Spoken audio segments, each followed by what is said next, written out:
Section 1. Hey guys, tonight we sink into the humid embrace of the Mesoamerican jungle, where howler monkeys chant from cathedral-high saber trees and the air clings to your skin like warm silk. You're not just hearing about the Maya, you're there. Your boots squelch in mud thick as chocolate pudding, sweat trickles down your neck, and somewhere beyond the emerald green curtain of vines, a city older than Rome sleeps beneath roots and soil. Forget Indiana Jones. You'd be mosquito buffet before breakfast. So, before you get comfortable, take a moment to like the video and subscribe, but only if you genuinely enjoy what I do here. Where are you tuning in from tonight? Drop your city and local time in the comments. Let's see how far this bedtime story travels. Now, dim the lights, maybe turn on a fan for that soft background hum, and let's ease into tonight's journey together. You push aside a curtain of philodendron leaves, and suddenly, there it is. Not a crumbling ruin yet, but a living, breathing city around 600 CE. The scent of burning copal resin sweetens the air. Somewhere, corn grinds against stone. A vendor shouts about avocados. Your feet meet a plastered road, Sac Bay, white as bone under the jungle sun. This isn't just a lost city. This is home. To astronomers tracking Venus with jaw-dropping precision, to artists painting murals in riotous blues and reds, to farmers coaxing maize from thin soil. The Maya didn't vanish. They shifted, adapted, left doors open for the jungle to walk through. But why? That's the slow, sticky mystery we're unraveling tonight. Feel that humidity? It's not just discomfort, it's lifeblood. Rainforests fed Maya cities, but they also choked them. Imagine farming here. No plows. No beasts of burden. Just you, a stone axe, and the milpa, a patch of jungle slashed, burned, and planted with maize, beans, squash. For a while, the soil's generous. Then it fades. You move deeper, leaving old fields to the vines. Cities thrived on this rhythm, until they couldn't. Beneath Tikal's looming pyramids, reservoirs held millions of gallons. Ingenious. Absolutely. Enough for forever. Not quite. Now, lean closer. Hear that faint tap tap tap? That's a scribe, hunched over bark paper codex, painting glyphs with a hair-thin brush. Maya script wasn't just pretty symbols. It was full sentences, history, rituals, grocery lists. They tracked time like obsessive accountants. Today's date? Using the long count calendar, it might be 9.4.2.3.1, meaning we're over 1,200 years past their classic peak. Mainstream fact? Their astronomical tables predicted lunar eclipses centuries ahead. Quirky tidbit? They used crocodile dung as sunscreen. Historians still argue whether that actually worked or just scared the sun away. Kings called Keuhula Jaw, holy lords, strutted in jade-heavy headdresses, claiming to chat with ancestors through bloodletting rituals. Picture it, a royal needle piercing a tongue. Drops of blood spattering bark paper. Burning it. Smoke coiling upward, carrying pleas to the gods. Dramatic? Sure. Effective? Well, drought still came. And speaking of drama, warfare wasn't rare. Cities clashed over trade routes, water, prestige. Captives weren't just imprisoned. They became sacrifices or perpetual servants. Cheerful bedtime thought, right? Here's a modern aside. You're scrolling TikTok. A Maya king's got 20,000 subjects building his pyramid. His Instagram, carved steely showing him stomping captives. Blessed. But even he couldn't control the clouds. When rains failed, faith wavered. Temples got taller. Sacrifices got bigger. Desperation smells like old incense and wet stone. One last whisper before we drift deeper. The Maya saw time as cyclical. Not a straight march, but a wheel. Kingdoms rose, fell, and perhaps rose again elsewhere. So as you sink into your pillow, remember, abandonment isn't an end. It's a breath held. A pause. Tomorrow, we push deeper into the Piton, to where giants sleep under green blankets. Section 2. You push deeper into the Piton, the air thick enough to chew. Every step sinks slightly into the spongy jungle floor, releasing the damp, earthy scent of centuries. Vines thicker than your wrist snake down from towering Ramon trees, brushing your shoulders like ghostly fingers. Howler monkeys roar in the distance, a sound like grinding stones rolling downhill, shaking the leaves around you. You wipe sweat from your brow. It's not just heat, it's the weight of time pressing down. This isn't just jungle. It's a green tomb, swallowing giants. And ahead, buried under roots and relentless growth, lies El Mirador. Not a city forgotten, but one deliberately swallowed by the forest long before Rome fell. Your boots squelch through a patch of particularly stubborn mud. You're not on a trail, you're making one.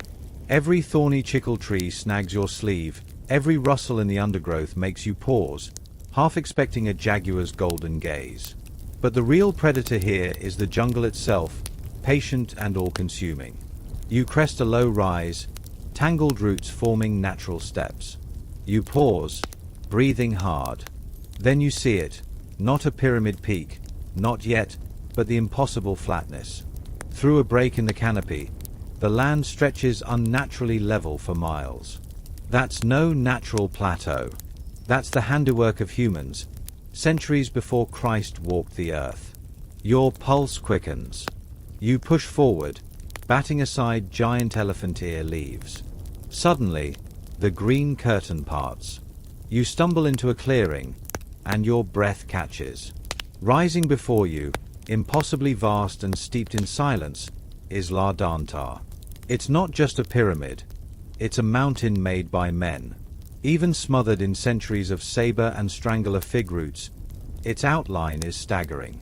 Imagine stacking 3 great pyramids of Giza on top of each other. La Dantar's volume dwarfs them all.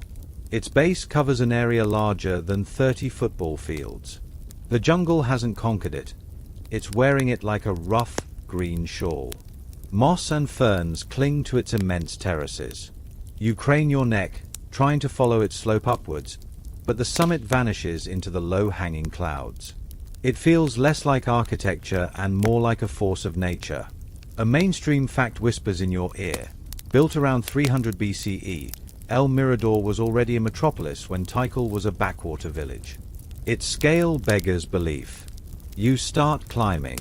The steps are uneven, treacherously slick with algae and centuries of decayed leaves. Your fingers brush against cool, weathered limestone blocks, each one hauled here without wheels, without beasts of burden. Just sweat, ingenuity, and likely a fair bit of royal persuasion. You think of the logistics, feeding thousands of workers, organizing quarries miles away, moving water. The sheer audacity of it makes modern skyscrapers seem timid. Why build something so colossal, so early, in such an unforgiving place? Historians still scratch their heads. Was it pure hubris? A desperate plea to the gods? Or a display of power so overwhelming it silenced rivals before a single arrow flew? The air grows cooler as you ascend. The jungle sounds muffled. Halfway up, you pause on a wide terrace. Below, the canopy stretches like an endless, undulating green sea. It's easy to forget this was once a bustling city center, not a lonely perch for howler monkeys. Here's a quirky tidbit to lighten the mood. Look closely at the structure beneath you. La Dantar isn't a single pyramid. It's a triadic complex. 3 massive pyramids sit atop a single, gargantuan platform. Think of it like building 3 Empire State Buildings side by side on top of a man-made mesa the size of a small town. Why 3? Maybe representing the 3 stones of the Maya hearth, the center of home and life. Or perhaps mirroring the 3 major stars in Orion's belt, vital to their cosmology. Or maybe the king just really liked pyramids. We'll never know for sure, but standing here, feeling the immensity, the reason feels less important than the sheer, jaw-dropping fact of its existence. You finally reach a point where the vegetation thins, offering a clearer view. Spread out below, Hidden beneath the emerald canopy are the ghosts of plazas, causeways, Sacbiob, and hundreds of other structures. El Mirador wasn't just big. It was a carefully planned urban sprawl centuries ahead of its time. Those white roads you felt beneath your boots in Section 1? They started here. Causeways radiated outwards like stone spokes for dozens of miles, connecting satellite settlements, farms, and quarries to this colossal hub. Imagine the traffic: priests, porters laden with jade or obsidian, warriors, farmers bringing maize and beans from outlying milpa. The sheer organizational complexity boggles the mind. They managed water with reservoirs and canals, traded goods from the highlands to the coast, and developed writing and complex mathematics while most of Europe was still figuring out basic metalwork. A sudden rain shower sweeps across the canopy, a million taps on a million leaves. The scent of wet earth and ozone intensifies. You huddle slightly against the ancient stone. Think of the people who stood here, maybe watching a similar rainstorm 2,300 years ago. Did they feel secure atop their man-made mountain? Proud? Or perhaps a flicker of unease? Building this required an immense concentration of resources and labor. It was a colossal gamble. What if the rains failed? What if trade routes shifted? What if the people simply got tired? The stones beneath your hands hold no answers, only cool, silent endurance. One last structure catches your eye before you descend: La Muerta, the Dead One. Another massive pyramid complex a kilometer away across the vast central plaza, now a sea of trees. Its summit temple, even from this distance, looks oddly unfinished, like a sentence trailing off. Was El Mirador abandoned before its time? The jungle reclaims everything, but here, the silence feels different. It's not just absence, it feels like a held breath, a deliberate turning away. As the rain eases and mist rises from the forest floor, wrapping La Dantar in ghostly tendrils, you understand. This wasn't just a city lost to time. It was a cradle of giants, left quiet for the trees to whisper over. The journey down is slippery, the stones groaning softly underfoot. Tomorrow, we'll ask the hard question hanging heavy in this humid air. Why build giants so early? For now, the jungle hums its lullaby. Section 3. Your boots finally touch the soggy jungle floor after that slippery descent from La Dantar's terraces. You lean against a moss-slicked stela, catching your breath, neck still craned upward at the pyramid's monstrous silhouette vanishing into the mist. The sheer scale of it presses down on you, heavier than the humidity. Why? The question hums louder than the cicadas.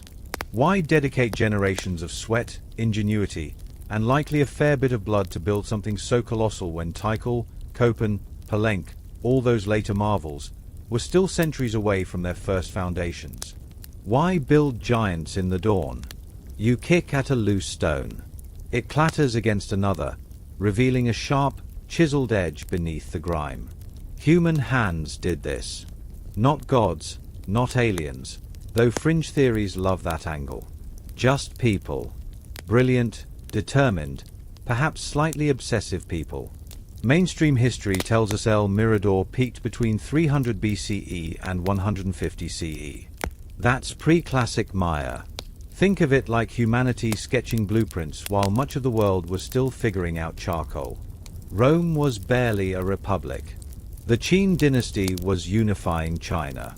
And here, in this tangled, rain-lashed wilderness, they were moving mountains. Literally.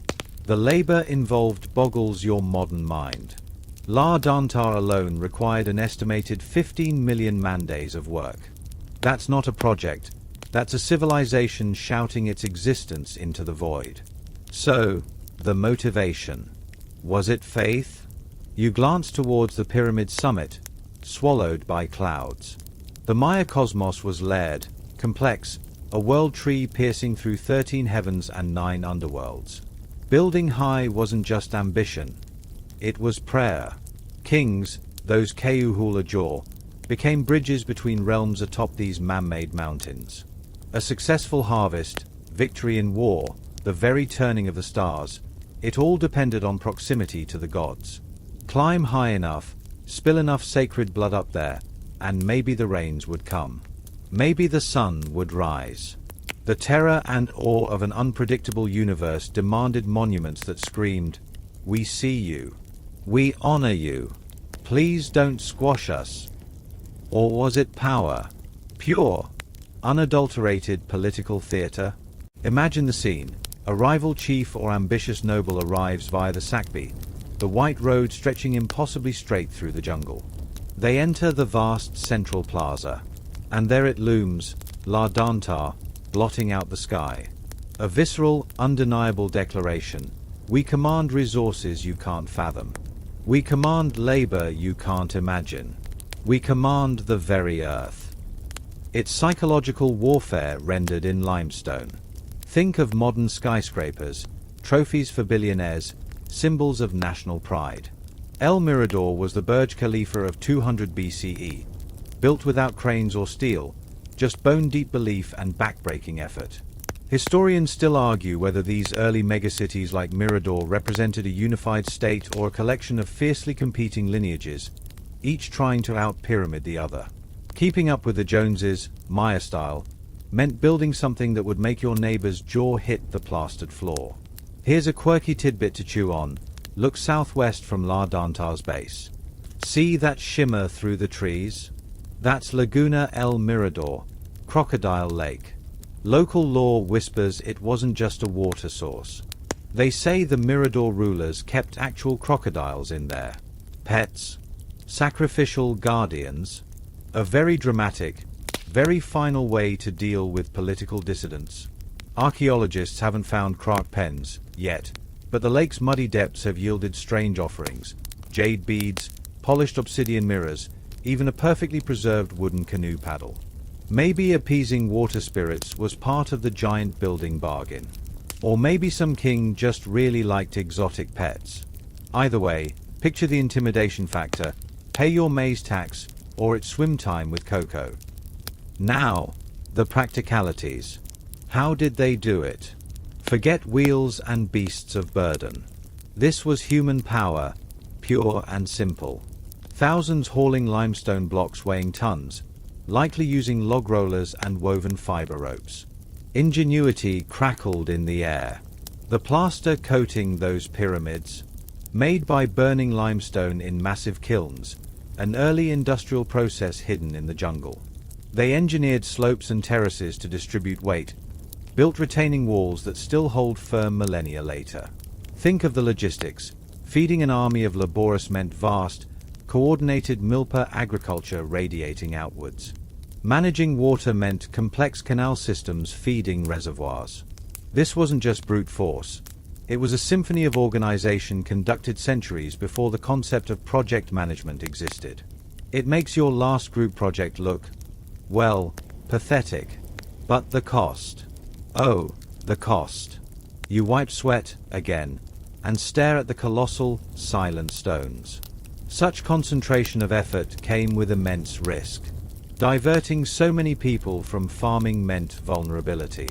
A few bad harvests, a prolonged drought, a shift in trade routes bringing less obsidian for tools or jade for royal bribes, and the whole precarious edifice could tremble. The social contract binding people to this monumental task must have been immense. Faith in divine kings, fear of royal retribution, pride in creating something eternal, probably all three, simmering in the jungle heat. Building giants so early was a gamble, a high-stakes bet that the gods, the rains, and the people's patience would hold out long enough to finish the job. As you turn away, a shaft of late afternoon sun pierces the canopy, gilding La Dantar's upper tiers. For a fleeting moment, it looks less like ruin, more like promise. That's the bittersweet core of it. Building giants wasn't just about control or piety. It was an act of profound hope. A declaration that this place, these people, would endure.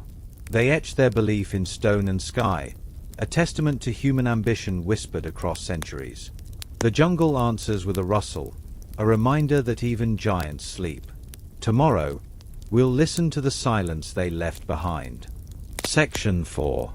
You stand at the base of La Dantar, the jungle's humid breath thick in your lungs. The colossal pyramid feels less like a monument now, more like a sleeping giant wrapped in vines. The silence isn't empty, it's charged. It's the quiet after the last guest leaves a vast, echoing hall. This is El Mirador's secret, not just its rise, but its fall. Why did they walk away from mountains they built? Why leave the white roads, the plazas, the reservoirs, to the relentless green embrace? You trace your fingers along a limestone block, cool and damp beneath the moss. It's smooth in places, weathered almost soft. But look closer. See those faint scratches? Not tool marks. These are the delicate etchings of tree roots, patiently, persistently seeking purchase over centuries. It's nature's slow signature on human ambition. The mainstream fact hits you like the scent of decaying leaves. By around 150 CE, El Mirador was largely abandoned. Its grand causeways, once arteries of commerce and power, fell silent. Its reservoirs, feats of engineering, began to silt up. The jungle didn't conquer. It simply moved back into a space left willingly open. Think about that. At the height of its apparent power, people just stopped. They packed up their grinding stones, their painted pots, their memories, and walked deeper into the forest, or perhaps towards the rising stars of places like Tikal. They left giants sleeping. What does abandonment look like? It's not dramatic ruins like a sacked city. It's subtle. It's the layer of pure jungle soil found above the last plaster floor in a noble's house, undisturbed by human feet. It's the lack of later pottery shards mixed in. No one came back to squat, to scavenge, to rebuild. It's the unfinished corners of lesser platforms, stones left askew as if the masons downed tools one humid afternoon and never returned. You walk towards the vast central plaza, now a cathedral of trees. Saber trunks, thick as small cars, erupt through what was once meticulously swept plaster. Their roots snake over low platforms, cracking stone with gentle, implacable force.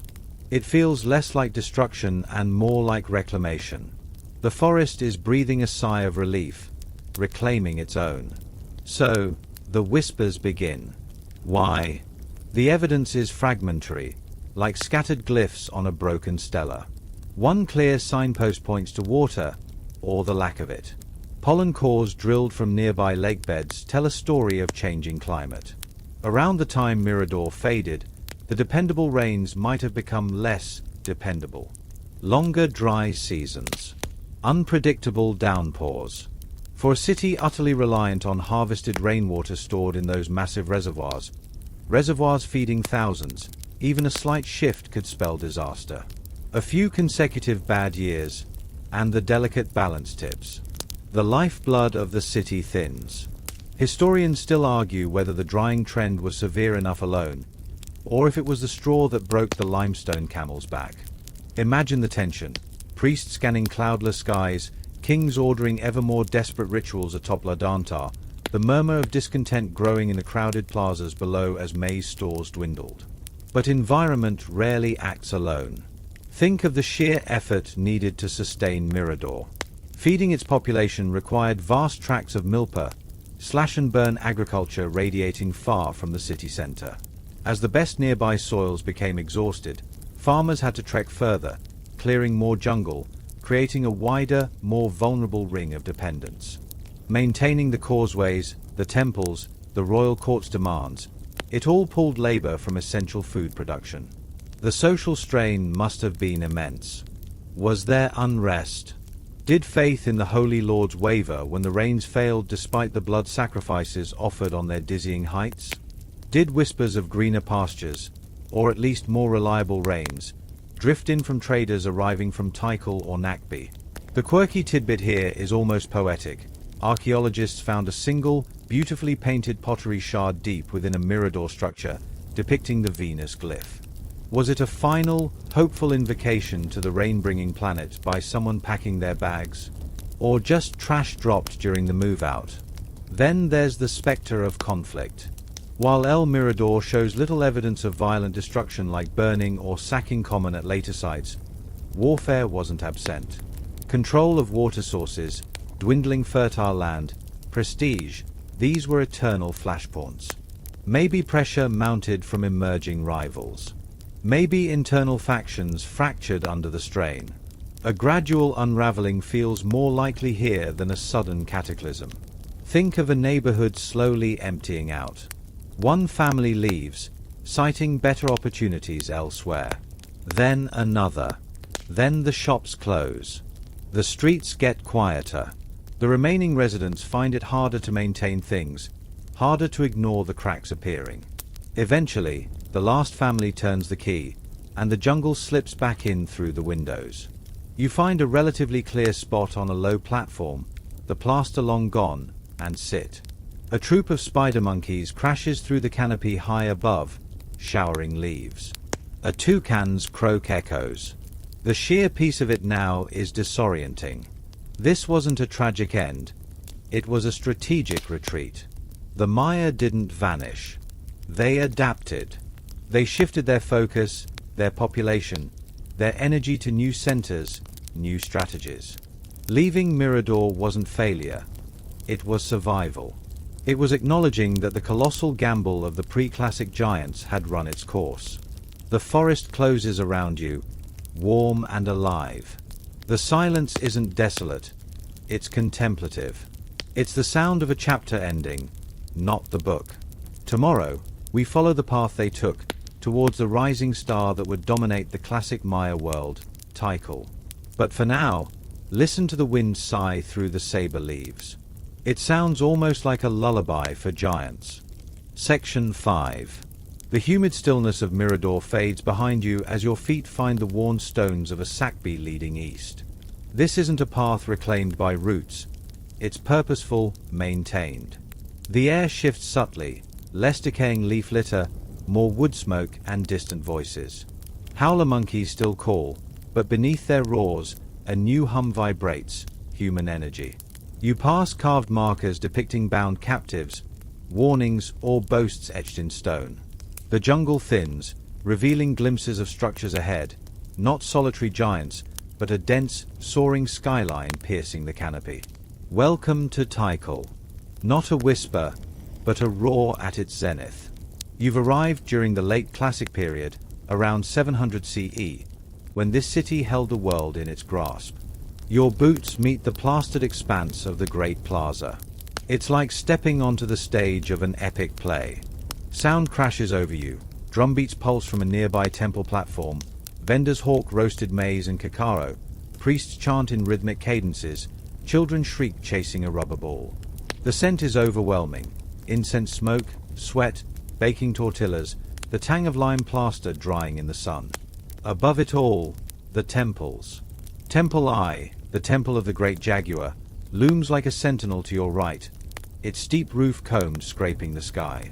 Opposite, Temple II, the temple of the masks, gazes back with stoic grandeur. But your destination is higher. Much higher.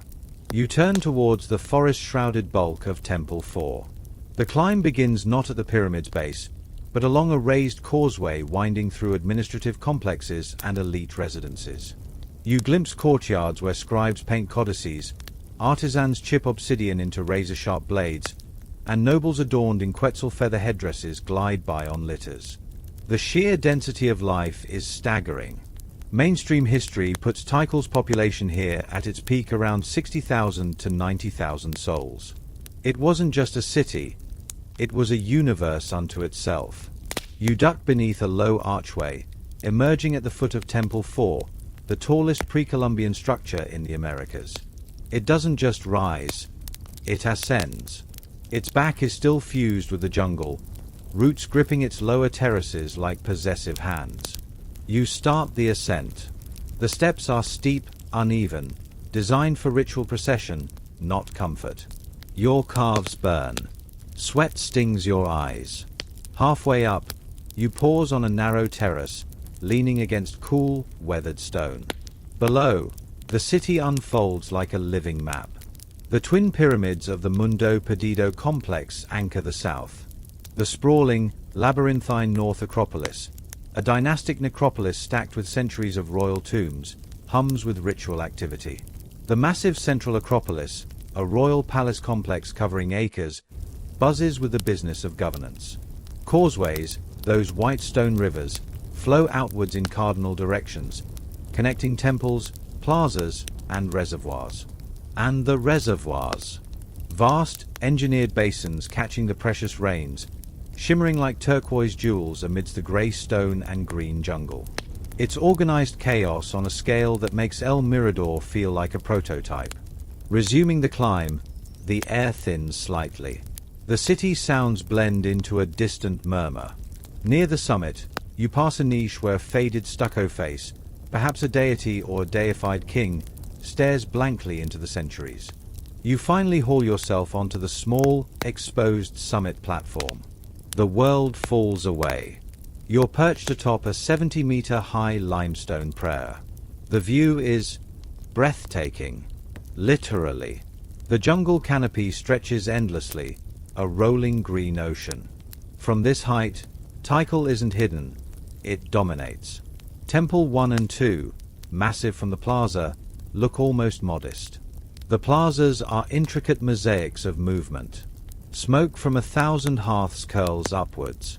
You can trace the defensive earthworks ringing the city core, evidence of hard-won security. The sheer ambition hits you. This wasn't just built, it was maintained, expanded, glorified over centuries of relentless effort. Historians still argue whether Tikal ruled a true territorial empire or exerted its power through a complex web of alliances, marriages, and the occasional brutal war. Standing here, the distinction feels academic. Power radiates from these stones. Here's a quirky tidbit to ground you. Lean slightly against the summit shrine's western wall. Feel that faint vibration? It's not your imagination. Or maybe it is.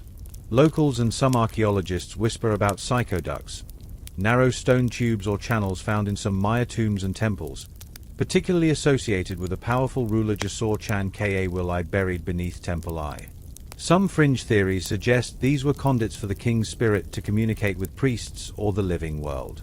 A mainstream interpretation, probably ventilation or drainage.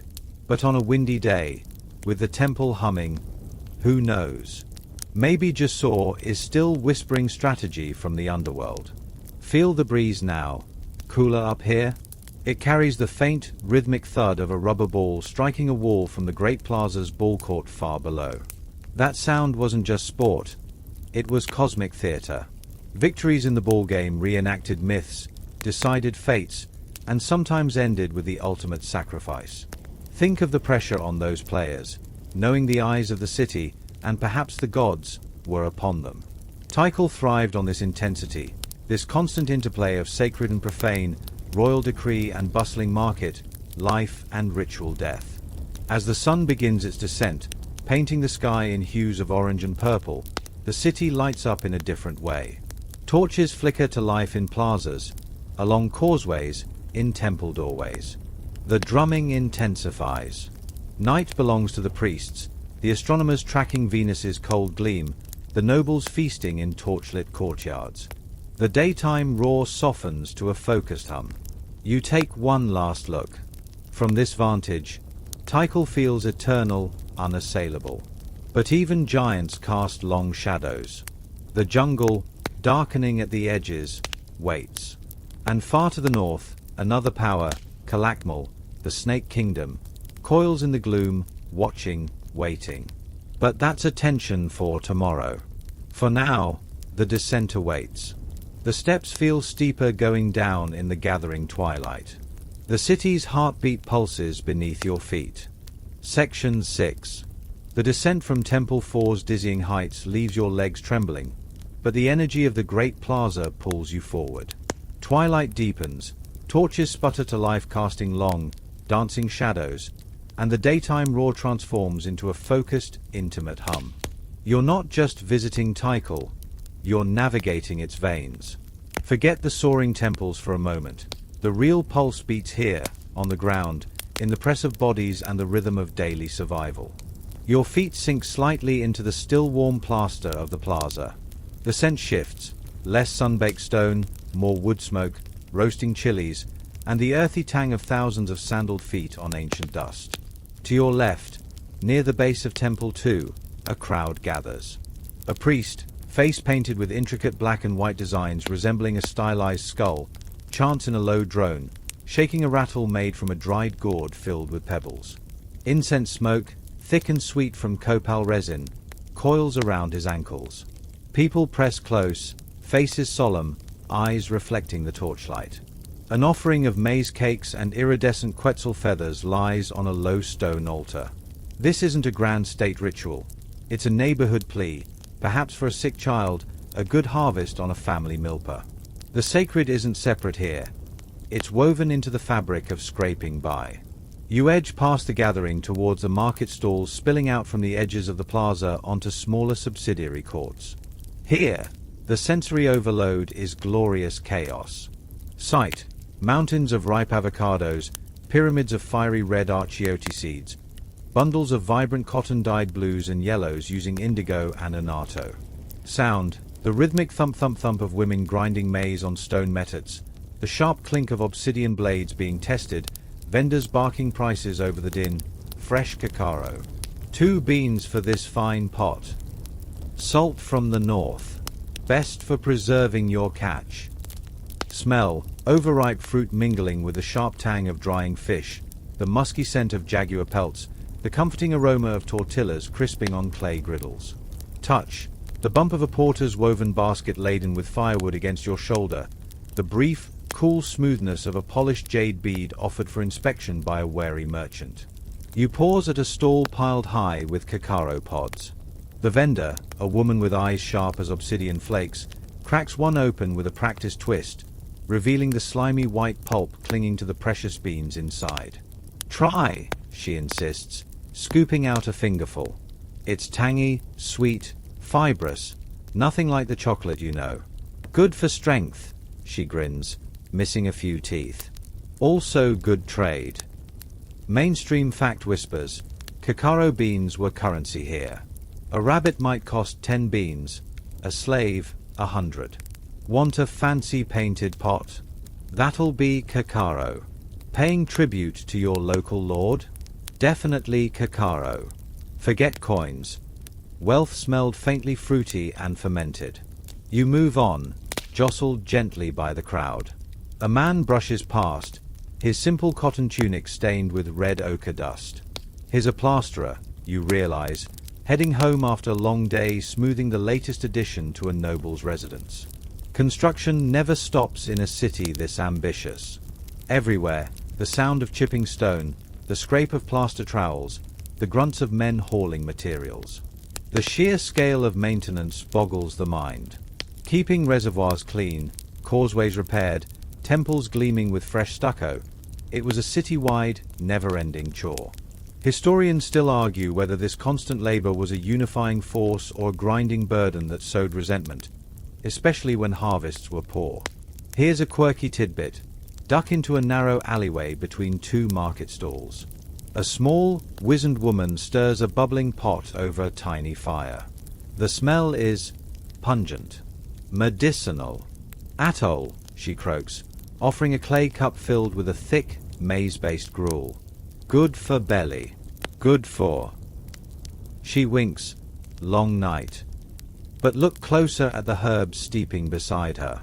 One looks suspiciously like Cestrum nocturnum, night-blooming jasmine. Local whispers, and a few fringe scholars, suggest some Maya concoctions blended practical medicine with enhancements. Love potions, hallucinogens for ritual use, or just a really strong laxative. The old woman just smiles cryptically and stirs her pot. You emerge back onto a slightly less crowded street leading towards the central Acropolis, the Royal Nerve Center. Evening brings a different energy here. Guards with spears tipped with razor-sharp obsidian stand straighter at gateways. Nobles in finer cotton, adorned with shell necklaces and jade ear spools, glide on silent sandals towards torchlit courtyards. Laughter and the melodic plink of a clay flute drift over a high wall. This is where policy is whispered, alliances forged over shared bowls of spicy venison stew and frothy cacao drink frothed by pouring it dramatically between vessels. A sudden commotion near a grand doorway. A litter borne by 4 strong porters arrives. The occupant, a young man with an elaborate feathered headdress and a jade nose plug, steps out. His bearing radiates entitlement. The crowd parts instinctively. This isn't the king, likely a lesser royal or high official. You catch a glimpse of intricate tattoos snaking up his arms before he disappears inside. The social hierarchy here isn't subtle. From the Ajor, Holy Lord, down to the Yalbawinnik, common people, grinding corn, everyone knows their place. Upkeep of this order, this intricate dance of power and service, was as vital as maintaining the reservoirs. As full darkness settles, the stars emerge, impossibly bright away from modern light pollution. Torchlight creates islands of warmth in the vast stone sea. The constant murmur softens. Families gather in the modest dwellings tucked behind the grand complexes, sharing simple meals by the light of oil lamps made from shells. The scent of wood smoke deepens. Somewhere, a baby cries, quickly soothed. The sheer normality of it hits you amidst the grandeur. Births, deaths, hunger, love, petty squabbles, hopes for tomorrow. The universal human chorus played out against this extraordinary backdrop. You lean against a cool stela near the now quiet ball court. The moon casts long, skeletal shadows from Temple Eye. The jungle presses close beyond the city's defensive earthworks, a wall of deeper blackness. That constant, low thrum of life persists, the city breathing. It feels solid, eternal. Yet, standing here, feeling the warm plaster beneath your hand, hearing a distant cough from a darkened doorway, you recall the profound silence of Mirador. Even giants rest. Even the busiest heart eventually slows. Tomorrow, the drums of war will echo in this very plaza.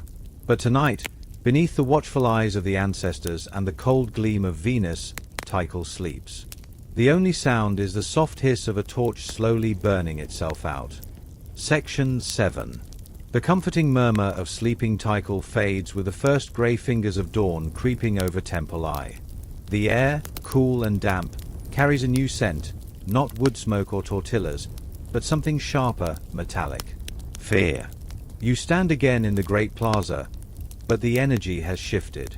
Gone is the bustling market camaraderie.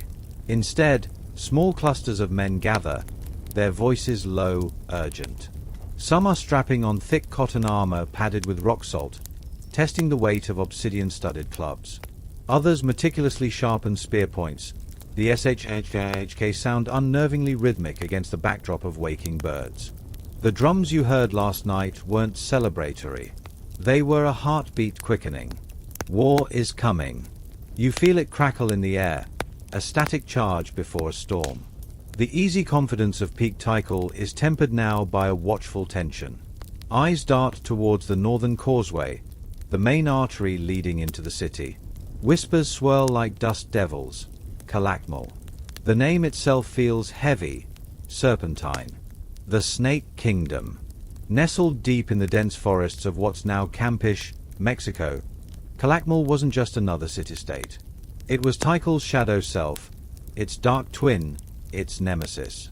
Mainstream history paints this rivalry as the defining geopolitical struggle of the classic Maya world, a centuries-long chess game played with armies, marriages, and glyphs carved in stone boasting of captured kings. Think of it like Cold War tension, Maya style. 2 superpowers, each commanding vast networks of vassal states and allies, vying for control of trade routes, resources, and the ultimate prize: prestige in the eyes of the gods and the loyalty of lesser polities. Calakmul, under the aggressive Canule, Snake, dynasty, had been methodically encircling Tikal, forging alliances with Tikal's neighbors, turning friends into potential foes. It was a strategy of containment, a slow, deliberate squeeze. The quirky tidbit here feels almost absurd. Both cities claimed the same foundational myth, the story of the maize god's resurrection. Imagine 2 nations fighting bitterly over who owns the copyright to Superman's origin story. Yet, this shared cosmic narrative made the rivalry even more personal. It was a battle for divine legitimacy as much as earthly power. You notice the heightened activity around the North Acropolis, the dynastic heart. Priests move with unusual speed, carrying elaborately painted pots you suspect hold offerings for particularly bellicose deities. Scribes furiously etch messages onto bark paper, likely dispatches to allies or pleas to ancestors. A royal herald, identifiable by his towering feathered headdress and the conch shell trumpet slung over his shoulder, strides purposefully towards the palace complex in the central Acropolis. His face is grim. Historians still argue about the exact spark that ignited this particular phase of the conflict. A slighted ambassador? A contested border village? A particularly juicy piece of jade? The underlying cause, however, was a toxic brew of ambition, insecurity, and the desperate need to control the flow of essential goods like salt, obsidian, and quetzal feathers. Feel the shift in the common people? The market is subdued. Fewer smiles. Mothers keep children closer. The easy banter between the plasterer and the cacao vendor is gone, replaced by terse exchanges. Everyone understands the stakes. Warfare in the Maya world wasn't just about territory. It was deeply ritualized, a sacred duty to the gods. But it was also brutally practical. Captives were the ultimate currency, sources of labor for monumental projects and, crucially, sacrificial offerings to ensure divine favor for the next harvest or battle. Defeat didn't just mean lost land. It meant your king paraded in humiliation, your sons taken for the ball court sacrifice, your daughters sent far away as political brides. The weight of potential loss hangs thick, heavier than the morning mist clinging to Temple 4. A sudden commotion near the Temple of the Masks. A group of warriors returns from a scouting patrol beyond the earthworks. They look weary, their cotton armor stained with mud and something darker. They carry no trophies, only grim reports murmured to a waiting captain. Their eyes scan the horizon nervously. Calakmal's forces aren't just a rumor, they're a gathering storm cloud. You recall the carved markers on the Sakbi depicting bound captives. That imagery wasn't ancient history. It was a chillingly present possibility. Here's a glimpse into the Maya military mind. Forget vast, set-piece battles on open plains. Warfare here was often characterized by raids, ambushes along jungle trails, and sieges. Speed and surprise were key. Elite warriors, often nobles, might wear elaborate jaguar pelts or bird costumes symbolizing ferocity and divine connection. But their weapons were brutally efficient. Razor-sharp obsidian blades set into wooden clubs, macuahuatl, capable of horrific wounds, spears with fire-hardened points, and blowguns for silent, deadly harassment. Shields were woven from sturdy reeds or wood. Defending a city like Tikal meant holding the high ground. Those towering temples became strategic observation posts and last-ditch fortresses. Imagine the chaos if attackers breached the outer defenses, fighting through narrow streets and plazas towards the sacred precincts. As the sun climbs higher, burning off the mist, the drums change tempo. Faster, more insistent. A call to muster. You see more men converging near the Great Plaza's eastern edge, forming ragged lines. Local militia, farmers and artisans handed spears. Their faces show determination mixed with raw apprehension. They've trained for this, perhaps, but drilling in a plaza is different from facing the seasoned warriors of Calakmal and its allies in the choking green hell beyond the city's edge. A noble commander, resplendent in a feathered backrack and jade ornaments, moves among them, offering words you can't hear but imagine are meant to stiffen spines. Faith in the king, faith in the gods protecting the city, fear of the consequences of failure. These are the cords binding this hastily assembled force. The tension is a living thing now, coiling in your stomach. The vibrant city of yesterday feels like a painted mask. Beneath it, the machinery of survival grinds into motion. Smoke still rises from hearths, but it feels like a signal, not comfort. Children are hushed. Even the howler monkeys seem subdued. You look north again, towards the causeway disappearing into the trees. Somewhere out there, under the same relentless sun, the Snake Kingdom is stirring. Its armies are moving. The chess pieces are in motion. The comfortable certainty of Tikal's peak is about to be shattered. The drums beat faster, a frantic pulse echoing your own. The wait is almost over. The storm is here. Section 8. The drums aren't just beating faster, they're pounding a hole in the humid morning air. That metallic scent sharpens, blood, sweat, and the acrid tang of fear-soured breath. You press yourself against the cool stone of a minor temple platform near the great plaza's edge, watching the grim choreography unfold. Calakmul's storm isn't coming, it's breaking. Shouts erupt from the northern earthworks, distant but sharp as obsidian shards. A plume of smoke, thick and black, begins to coil upwards beyond the tree line where the main Sakbi enters the city. Not cooking fires. Something burning. The disciplined muster near the plaza fractures into chaos. Warriors who moments ago stood in ragged lines now sprint towards the northern gateways, their padded armor bouncing, obsidian blades catching the early sun. The noble commander bellows orders, his voice straining against the rising tide of panic. You move, instinct pushing you towards the relative height of the North Acropolis complex. The familiar paths feel alien, treacherous. Soot begins to sting your eyes. Screams pierce the air now, not the playful shrieks of children, but raw terror. Civilians pour into the great plaza from side streets, clutching children, bundles of belongings, eyes wide with disbelief. The invincible city feels suddenly, terrifyingly vulnerable. Reaching a vantage point on a lower tier of the North Acropolis, you see the nightmare unfold. The outer earthworks have been breached, not through frontal assault, but through guile and ruthless speed. Raiders, painted in jagged patterns of black and ochre, Calakmul's colors, or those of its allies, pour through a gap near a reservoir. They move like water through cracks, flowing into the city's outer neighborhoods. Flames lick at thatched roofs of commoners' houses. The air fills with the clash of weapons, the sickening thunk of wood meeting bone, the higher-pitched clatter of obsidian striking stone or shield. Mainstream history marks this moment, the Star War event of 562 CE. Calakmul, likely spearheaded by its king, Sky Witness, and bolstered by powerful allies like Caracol and Naronjo, delivers a crushing blow. This isn't just a raid, it's decapitation. Tikal's defenses, perhaps overstretched, perhaps betrayed from within, crumble with shocking speed. Elite Tikal warriors fight desperately, forming shield walls in narrow streets, trying to funnel the attackers. But the momentum is against them. You see a knot of defenders overwhelmed, pulled down, their feathered headdresses trampled into the mud. The focus isn't just on killing. You see raiders targeting specific buildings, administrative compounds, storage facilities near the reservoirs. Looting is swift and brutal. Jars of maize, bundles of precious feathers, sacks of cacao beans are seized. But the true prize is people.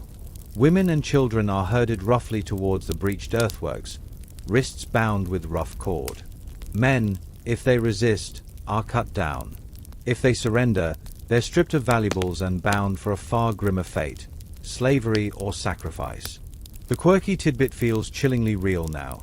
Historians deciphering glyphs later found whispers that King Wakchan Kaewil himself, Tikal's ruler, was captured during the chaos. Imagine the ultimate humiliation. The Holy Lord, the bridge to the gods, paraded bound and bleeding by his enemies.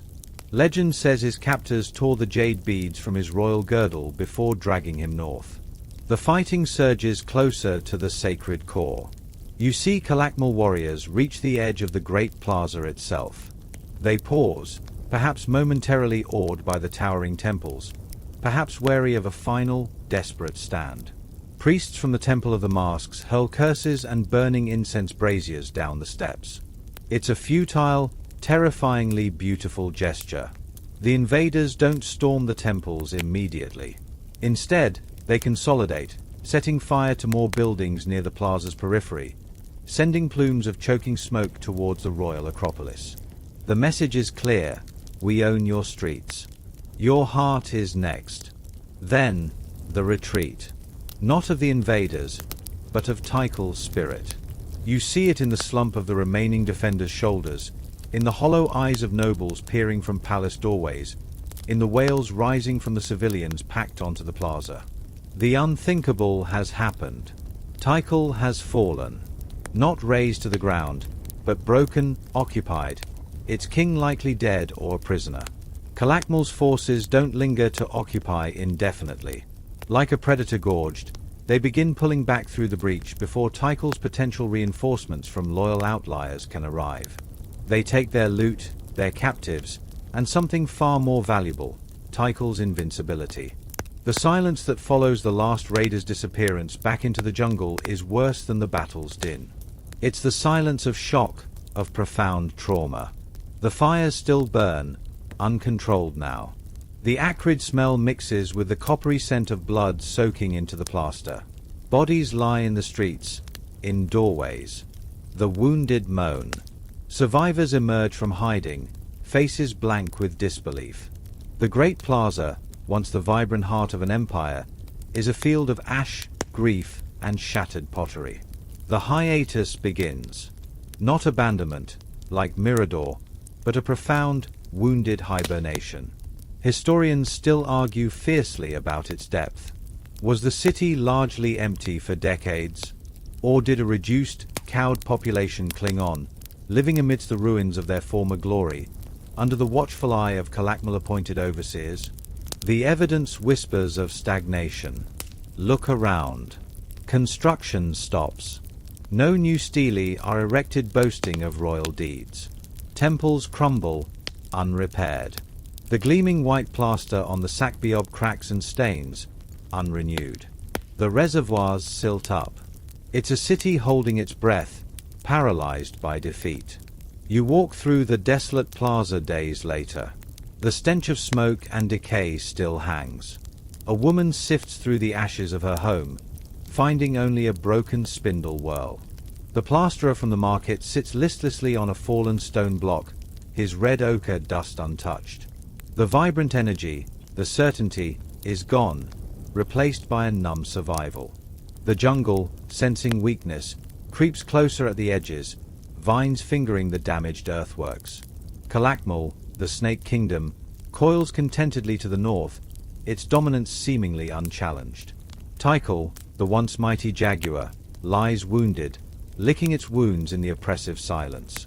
The storm wasn't weathered, it was barely survived. The long, dark night of Tikal has begun. But even in the deepest dark, embers can glow. The wait for the spark of resurgence stretches ahead, long and uncertain. Section 9. The acrid smoke of Tikal's defeat still lingers in your memory like a bad dream as your journey shifts southward. The air changes, cooler, thinner, carrying the crisp scent of pine and the distant murmur of rushing water. You've crossed mountains, leaving the dense peaten lowlands behind. The landscape unfolds in rolling green hills, cradling a river valley shimmering under a gentler sun. Welcome to Copán. Not a city shouting its power like Tikal, but one whispering its soul in stone. This is the Athens of the Maya world, a place where artistry wasn't just decoration. It was the very breath of kingship. It's around 700 CE, a generation after Tikal's humiliation. But here, amidst the rhythmic tap-tap-tap of chisels, a different kind of legacy is being carved into eternity. Your boots meet the fine gravel of the Great Plaza, and the first thing you notice is the texture. While Tikal awed with sheer verticality, Copán enchants with intricate intimacy. Every surface seems to breathe with sculpture. Stelae, taller than two men, rise like stone trees, their faces alive with the lifelike portraits of kings draped in elaborate ceremonial regalia. Bas-reliefs adorn low platforms, depicting gods emerging from monstrous serpent maws, nobles in ritual dance, and celestial bodies charting their courses. The stone itself feels different, a volcanic tuff softer, finer grained than the limestone of the north, perfect for the obsessive detail Copán's artisans craved. The air hums, not with war drums, but with the concentrated focus of sculptors and scribes. You approach Stela H, depicting the regal figure of King Waxaclargen Ubrka, better known by his nickname, 18 Rabbit. He stands in serene majesty, one foot resting on a captive carved with startling realism. The despair in the bound man's eyes is palpable even centuries later. But it's the king's own visage that captivates. Every feather in his towering headdress, every bead in his jade collar, every fold in his embroidered kilt is rendered with breathtaking precision. His expression holds a quiet confidence, a scholar king's assurance. This isn't just propaganda. It's portraiture elevated to high art. Mainstream fact anchors you. Copán boasts some of the most naturalistic and complex sculptural styles in the entire Maya world, a testament to generations of artistic refinement centered here. You wander towards the heart of the city, the hieroglyphic stairway. It's not just a staircase, it's an open history book carved in stone. 63 steps ascend the side of Temple 26, each riser meticulously inscribed with over 2,200 individual glyph blocks. It's the longest known Maya inscription, a dynastic saga recounting the lives, conquests, and divine mandates of Copán's rulers. You run your fingers lightly over the cool, intricately carved symbols, serpents, birds, hand gestures, abstract patterns. It's a mesmerizing puzzle. A master scribe nearby, his face smudged with stone dust, pauses his work. He points to a cluster of glyphs. That, he says, his voice raspy from concentration, is the name of the founder, Kenich Yaks Keuke Mo. Great son, first Quetzalcoatl. He arrived from elsewhere. The elsewhere hangs in the air, hinting at Copán's unique origin story, potentially linked to the distant metropolis of Teotihuacan centuries before. Here's a quirky tidbit that adds spice. Duck into a workshop tucked behind the main ball court. Sculptors are shaping a new stellar base. One artisan holds up a small, crudely carved stone figure, a pot-bellied, cross-eyed man making a rude gesture. Laughter ripples through the group. For luck, the head sculptor grins, winking. And to remind us kings have backsides too. Archaeologists have found similar irreverent carvings hidden in foundation deposits or tucked away in non-royal contexts. It's a humanizing glimpse behind the majestic facade, proof that Maya humor, even the slightly bawdy kind, existed alongside high ceremony. The true masterpiece, however, awaits in the East Court, the sculptured temple facade known as Rosalila. You approach it with reverence. Buried intact beneath a later pyramid, a common Maya practice of encapsulation, like building a Russian doll, its replica stands in situ. Its explosion of color, vibrant reds, rich greens, deep blues, recreating the original stucco. Giant, stylized masks of the sun god, Kainich, gaze out, mouths agape in eternal song or surprise. Feathered serpents undulate across the surface, their scales picked out in intricate detail. It feels less like architecture and more like a piece of the cosmos solidified, a temple designed to sing. Historians still argue fiercely whether Rosalila's specific imagery represents a particular celestial event, a founding myth, or the apotheosis of the king who commissioned it, the visionary Smoke Imix. Standing before it, the scholarly debate fades. It's pure, transcendent artistry. You notice the ball court nearby, one of the finest in the Maya world. Its sloping sides are adorned with macaw heads, symbolizing the sun. But look at the central markers. Instead of simple rings, they depict intertwined serpents. This wasn't just a game, it was a reenactment of the Popol Vuh myth, where hero twins defeat the lords of death in the underworld. The stakes were cosmic, and sometimes, tragically, human. Imagine the pressure on the players, their movements watched by thousands, knowing victory brought glory, defeat could mean, well, becoming part of the ritual. A light joke feels necessary. Think of it as the world's deadliest halftime show. No orange slices here. As evening paints the sky in soft pastels, the sculptors down tools. Dust motes dance in the fading light. You find yourself drawn to the quieter Acropolis, the administrative and residential heart. Here, the artistry feels more personal. Patio walls bear delicate carvings of flowers, birds, and geometric patterns. A noble's residence might feature a bench end shaped like a jaguar's head, its obsidian eyes still glinting. Copán's kings weren't just warriors. They were patrons, intellectuals, perhaps even artists themselves. They fostered an environment where the chisel was mightier than the spear, where history was etched in stone, not just written in blood. You pause by a small altar near the riverbank. Offerings of fresh flowers and copal incense smolder gently. A local woman, her face lined with time, places a few cacao beans beside them. For the old ones, she murmurs. They still speak through the stones. She smiles faintly, gesturing towards the sculptured kings. Even 18 Rabbit. Especially him. There's a fondness, a sense of connection that transcends centuries. In Copán, the past isn't buried. It's curated, celebrated in every curve and glyph. The river murmurs its approval. The scent of pine deepens. Tomorrow, we'll feel the pressure on that sacred ball court, where art met deadly ritual. But tonight, the stones whisper stories only Copán could tell. Section 10. The scent of copal and pine still clings to your clothes as you step onto the sun-warmed stones of Copán's great plaza. Yesterday's artistic serenity gives way to a different energy today, a low thrum of anticipation vibrating through the air. Your gaze drifts toward the city's heart, where the iconic ball court rests. It's not just a playing field. It's a cosmic stage where myth and mortality collide. You feel the shift in the crowd's murmur, the way necks crane toward the eye-shaped arena flanked by steep, sloping walls. Today, the stones don't whisper art, they echo tension. You weave through spectators gathering on the benches above the court. Vendors hawk roasted squash seeds and fermented bulch drink, but even their cries feel hushed, reverent. The court itself is a masterpiece of sacred geometry. Its walls, angled precisely at 30 degrees, gleam with sculpted macaw heads, symbols of the sun, and intertwined feathered serpents writhing in stone. At center court, 3 circular markers depict twisted serpents swallowing their own tails. This isn't sport, it's theology etched in volcanic tuff. Mainstream fact anchors the scene. The Maya ball game, Pits, was a ritual reenactment of the Popol Vuh creation myth, where hero twins defeated the lords of Xibalba, the underworld, in a deadly match.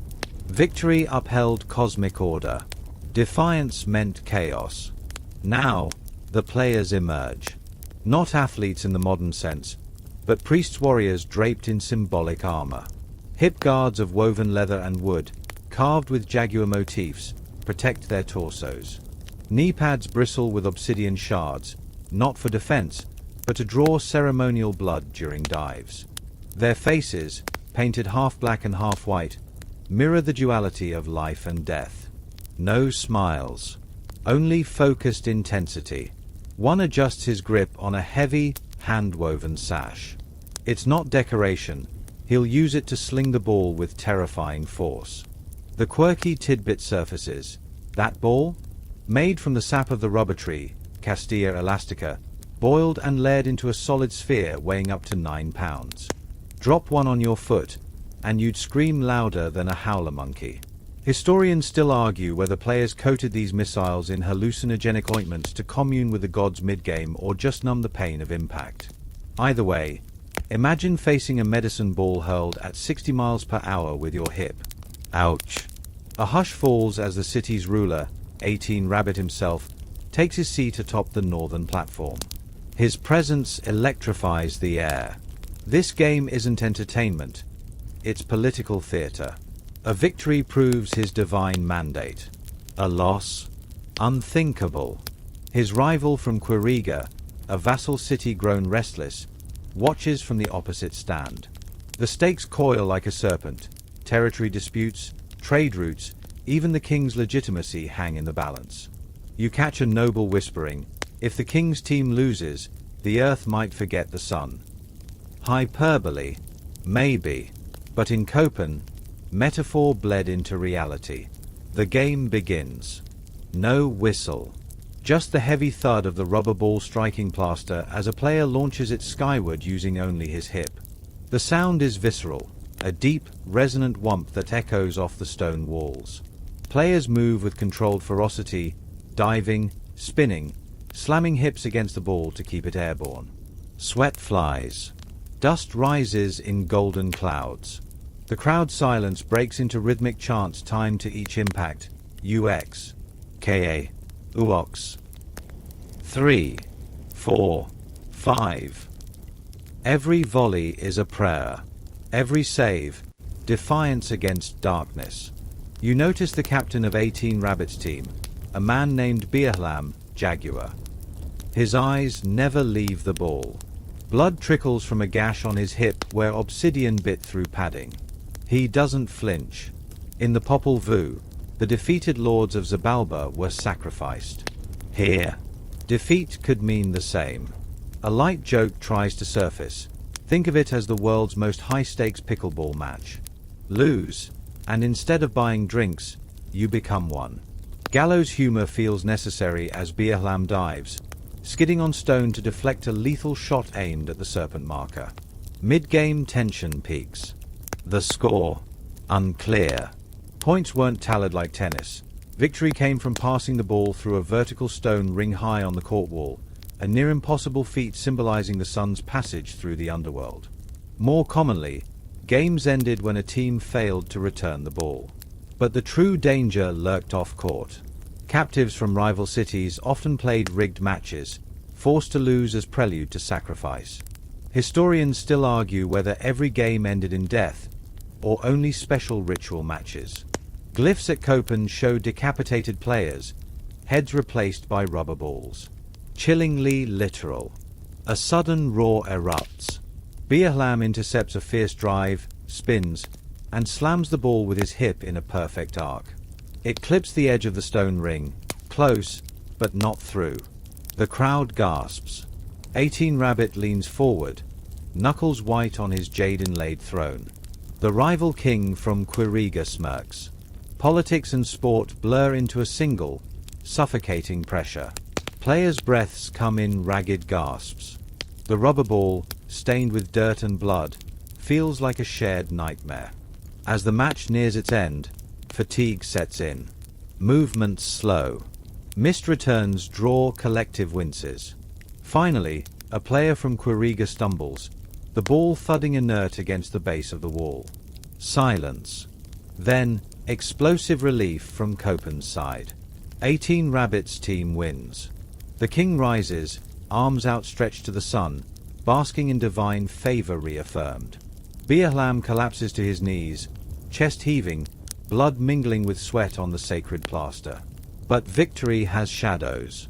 Bound captives, likely Quiriga warriors, are dragged onto the court. Their role? Stand-ins for the lords of Xibalba. The crowd's jubilation turns ritualistic, solemn. This is the price of cosmic order. Tomorrow, these men may face the ball court's final act, decapitation. A priest steps forward, an obsidian blade glinting. The macaw sculptures seem to watch, stone eyes unblinking. You slip away as chants rise, the scent of copal thickening the air. Artistry's grace has curdled into ritual's grim finale. The stones feel colder now. The river's murmur sounds like a lament. Copán's soul isn't just in its sculptures. It's in this court, where beauty and brutality dance under the same relentless sun. The crowd's roar fades behind you, replaced by the whisper of wind through pine. The victory is secured, but the cost lingers, a metallic tang in the back of your throat. Tomorrow, we'll trace how even a city of artists couldn't carve its way out of decline. For now, the ball lies still, a dark, silent orb on blood-stained plaster. Section 11. The roar of the ball court crowd fades behind you, replaced by a quieter, more insistent sound, the drip drip drip of rain seeping through a thatched roof onto cracked plaster. You're not in the majestic Great Plaza anymore. You've wandered into Copán's backstreets, days after that ritual victory. The celebratory copal smoke has dissipated, leaving behind the damp, earthy scent of neglect. The vibrant city of sculpted kings feels frayed at the edges. You trace the signs not with your eyes, but with a sinking feeling in your gut. Copán's decline isn't a sudden collapse. It's a slow bleed, etched in stone and silence. Start with the monuments. You approach a partially carved stela near the hieroglyphic stairway. It depicts a young noble, his features half emerged from the volcanic tuff. The chisel marks are sharp, precise, and then they stop. The lower half remains rough, unformed stone. It's like a sentence cut off mid-word. Nearby, a grand residential platform stands half-plastered. Workers' tools, stone hammers, bone chisels, bags of unused stucco powder, lie abandoned near a pile of rubble, covered in a thin film of moss. It's not war damage, it's apathy, or worse, empty coffers. Mainstream history whispers, the glorious reign of 18 Rabbit ended not with cosmic victory, but with shocking defeat. In 738 CE, Just years after that tense ballgame, his former vassal, King Korak Sky of Quiriga, captured him in battle and ritually sacrificed him. The blow to Copán's prestige, morale, and likely its treasury, ransom, lost tribute, was catastrophic. You notice the shrinking royal footprint. The Acropolis, once buzzing with scribes and nobles, feels hushed. Fewer guards stand at doorways. The vibrant murals inside administrative buildings fade, unrepaired. One chamber you peek into shows water damage streaking down a wall where a depiction of Chark, the rain god, ironically leaks from a cracked roof. A tired-looking official shuffles scrolls, his fine cotton tunic showing careful mends. Royal projects stall.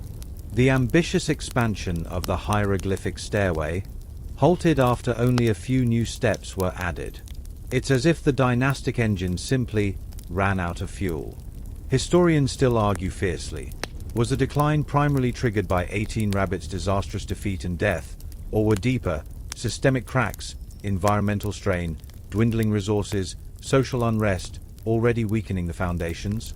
The quirky tidbit feels like a grim punchline. Discovered beneath a later floor, archaeologists found the Mart capstone. It's a carved stone covering a noble's tomb, depicting a mythological scene, but dated using the long count calendar to a future year, 9.17.10.0.0. That date, decades after its placement, coincided almost exactly with Copán's virtual abandonment. Was it a desperate king's attempt to magically bind the city's fate to the gods?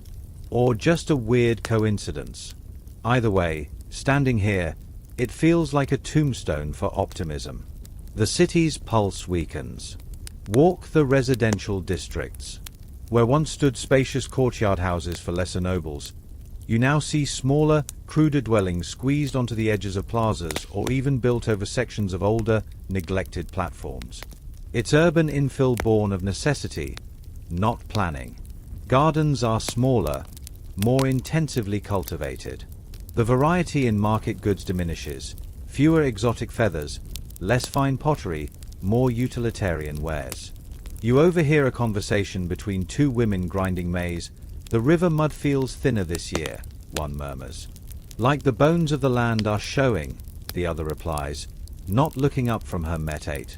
Environmental strain whispers through the valley.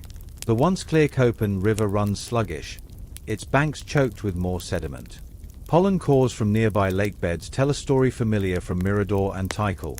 Deforestation radiating outwards as milpa agriculture expanded to feed a growing population. Hill slopes show signs of erosion, thin topsoil washing away in the rainy season, leaving rocky scars. The fertile valley that cradled Copán's artistry is being loved to death. Reservoirs that once gleamed now hold murky, silted water. Maintaining the intricate drainage systems becomes a losing battle against nature and dwindling labor. A light joke feels hollow. Think of it as the world's slowest game of Jenga, with dirt blocks. Remove enough, and the whole thing wobbles. Social tension simmers. You pass a small shrine where commoners leave offerings, simple clay figurines, a few cacao beans, not to the grand royal ancestors, but to local earth spirits and household gods. It's a subtle shift in faith, perhaps reflecting disillusionment with distant, defeated kings. Near the ball court, once a sacred stage, a group of young men practice with a worn rubber ball, but their movements lack ritual intensity. It's just a game now. No one wants to play the death match anymore, one mutters, wiping sweat. Bad for recruitment. Gallows humor, Copán style. The final kings are ghosts in the glyphs. After 18 rabbits' sacrifice, a succession of rulers ascend the jaguar-skin throne. Their stelae are smaller, less meticulously carved. Their titles feel inflated, desperate, he who restores the sky, the resplendent Phoenix King. The grandeur rings hollow against the backdrop of crumbling infrastructure and shrinking horizons. The last known ruler, Yaks Passage Chan Yopart, tries valiantly. He commissions buildings, erects stelae, but the craftsmanship is coarser, the scale diminished. His monuments speak of continuity, but the silence around them screams decline. You stand one evening at the base of the unfinished stela. Fireflies flicker in the overgrown grass where sculptors once worked. The rhythmic tap-tap-tap of chisels is gone, replaced by the chirp of crickets and the distant hoot of an owl. The Acropolis windows are dark. A cool breeze carries the scent of damp earth and wood smoke from simple hearths, not temple incense. Copán isn't dying loudly.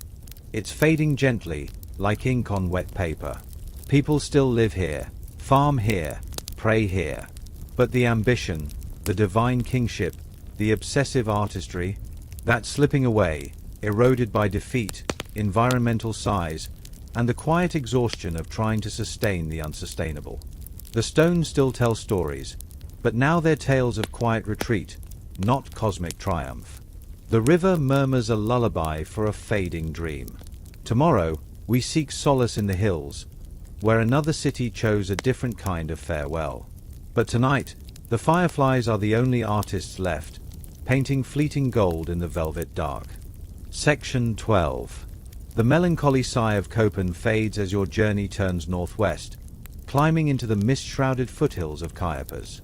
The air transforms, cooler, sweeter, laced with the scent of orchids and damp limestone. Thick jungle gives way to cascading streams and emerald valleys. Waterfalls murmur like distant choirs. You round a bend, and suddenly, there. Not a city dominating the landscape, but one woven into it. Palenque. Less a roar of power, more a whispered sonnet in stone. This isn't just architecture. It's poetry carved by rainwater and royal vision. It's the late 7th century CE, and you've arrived at the zenith of its delicate, dreamlike grace. Your boots meet gravel softened by moss. No vast, imposing plaza assaults you here. Instead, pathways wind like gentle rivers through terraced hillsides. Structures emerge organically from the greenery, elegant, low-slung buildings crowned with intricate latticework roof combs, their white stucco gleaming against the jungle's deep green. The limestone here is softer, finer than Copán's tough or Tikal's hard blocks, allowing for astonishing detail. Every surface seems to ripple with life. Stucco reliefs of gods with corn-silk hair, nobles in fluid postures, serpents entwined with flowers. Mainstream fact grounds you. Palenque, under the visionary Kayinich Janea Tikal the Great, and his sons, achieved a unique synthesis of artistry and engineering unmatched in the Maya world, focusing on harmony with its breathtaking natural setting. You ascend a broad stairway, not steep like Tikal's temples, but gracefully inclined. The sound of falling water grows louder. Ahead lies the palace, not a single building, but a sprawling labyrinth of courtyards, galleries, and towers, all interconnected like a stone dream. You step into the East Court. Sunlight filters through vapor rising from the nearby Ochelam River, casting rainbows on the damp flagstones. The air feels alive, charged with negative ions and centuries of whispered intrigue. Look up. That unique square tower, Palenque's signature, rises 4 stories. Historians still argue fiercely. Was it an astronomical observatory, a watchtower scanning for enemies in distant valleys, or a symbolic world tree connecting Earth to the heavens? Fringe theories whisper it was a resonant chamber for amplifying royal proclamations, or even an ancient radio tower. Spoiler, no. Standing beneath it, the pragmatic answer fades. It feels like a ladder to the stars. Here's a quirky tidbit. Duck into a narrow corridor within the palace. The walls are covered in faint, playful graffiti, stick figure nobles, crude animals, even what looks like an early comic strip of a ball game. Not ancient vandalism, likely, but the doodles of bored royal guards or off-duty scribes. Proof that even in this ethereal city, humans remained delightfully, messily human. King said patrol till moonrise. One caption might read, "My feet hurt. Draw snake instead." You emerge onto the palace's northern gallery.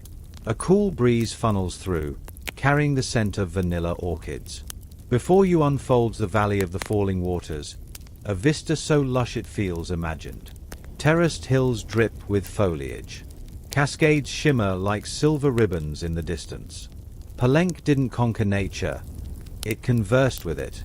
Aqueducts channeled the Ochulam's flow through the city, providing fresh water and a constant, soothing murmur.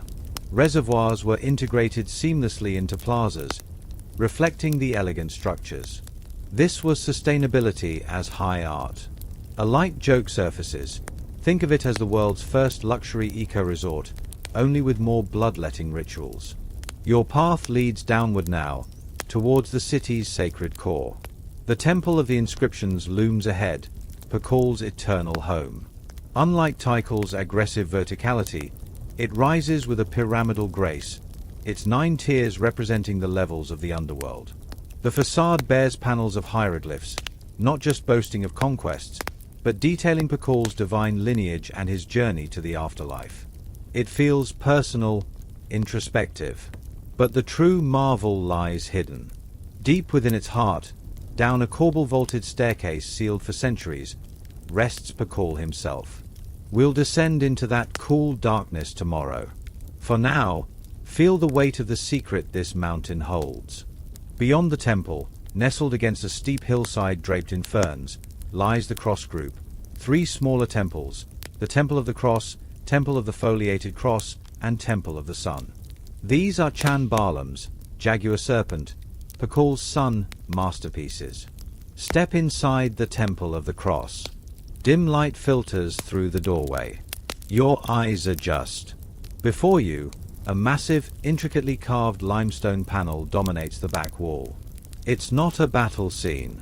It's cosmic cartography. Chan Barlam stands regally, flanked by his parents, Tikal and the Queen, deified.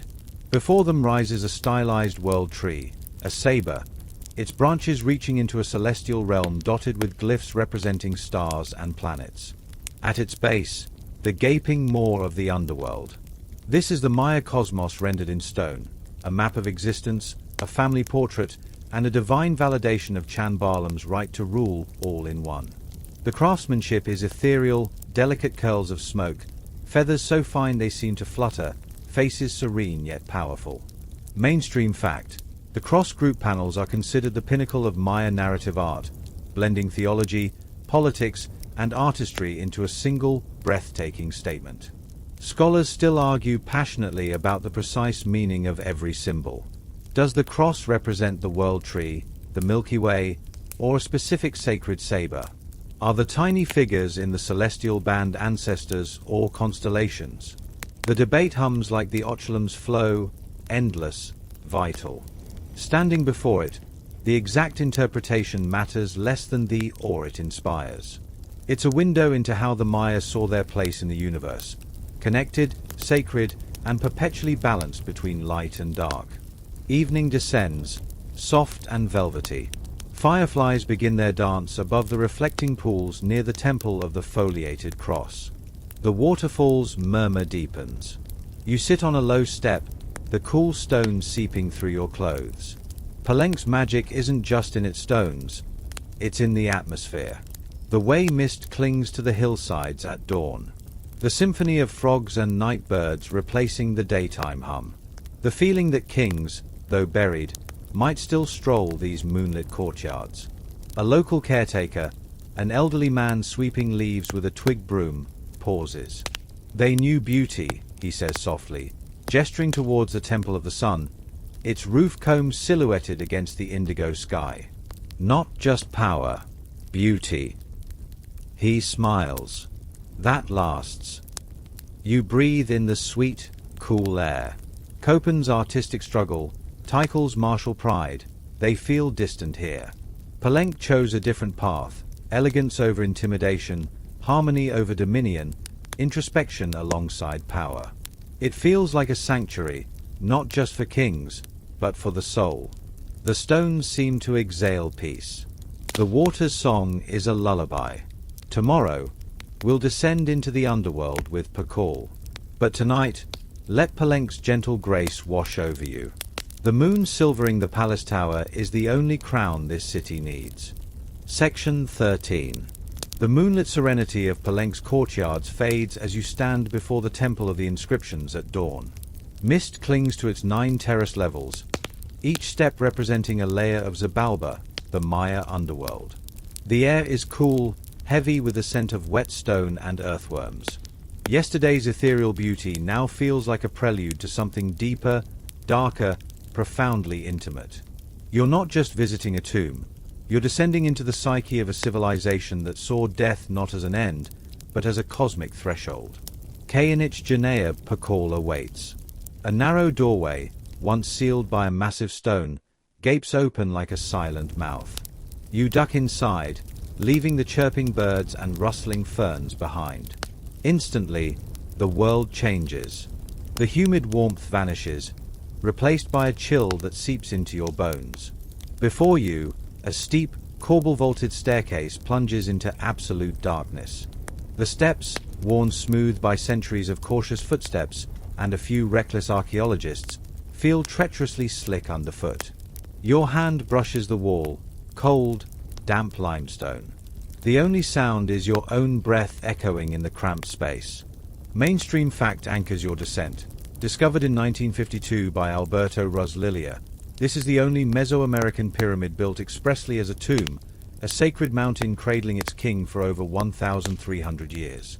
You descend slowly, counting steps. 26, 40, 60. The darkness thickens, pressing in. A guide ahead lights a resin torch, casting flickering shadows that dance like restless spirits on the walls. The air grows thick with the smell of ancient dust and something else. Ozone? Petrichor? Or the lingering scent of sacred copal burned millennia ago. At step 67, the stairs end. You emerge into a small antechamber. The torchlight reveals a triangular stone door, carved with the image of a skeletal deity, likely the death god, Arpuch, guardian of the threshold. A shiver runs down your spine. This isn't archaeology. It's trespassing in a king's dreams. Beyond the door lies the tomb chamber. The torchlight flares, illuminating a space that steals your breath. It's surprisingly small, intimate. Dominating the center is a single massive sarcophagus, carved from a single block of rosy limestone weighing over 20 tons. How did they lower it down this shaft? Historians still argue whether they built the pyramid around it or used ingenious ramps and ropes. The logistics boggle the mind. But it's the lid that captivates. 9 feet long, intricately carved, it's Pakal's portrait of eternity. The legendary king doesn't lie in death, he ascends. He's depicted at the moment of transition, falling backward or rising, along the axis of a great world tree, a stylized saber. Its roots plunge into the gaping jaws of the watery underworld, where a skeletal serpent swims. Its trunk pierces the earthly realm, adorned with celestial bands and ancestor faces. Its branches blossom into the heavens, crowned by the celestial bird, Itzamyer. Pakal himself is caught mid-movement, eyes open, one hand reaching upward, the other cradling a sacred bundle. He wears the jewels of office, but his body is youthful, vibrant. This isn't decay, it's metamorphosis. Mainstream interpretation sees this as Pakal's rebirth as the maze god, joining the cosmic cycle of death and regeneration. Now, the quirky tidbit: lean closer. See those intricate swirls beneath Pakal? Fringe theorists and late-night TV hosts love this bit. They claim it depicts Pakal piloting a spaceship, joystick controls, rocket exhaust, the whole shebang. The world tree becomes a stylized spacecraft, the celestial bird a distant nebula. Mainstream archaeologists sigh. Those controls. Likely stylized breath or spirit emanations. The exhaust. Flowing water or blood symbols. The cockpit. The gaping maw of the underworld, a common Maya motif.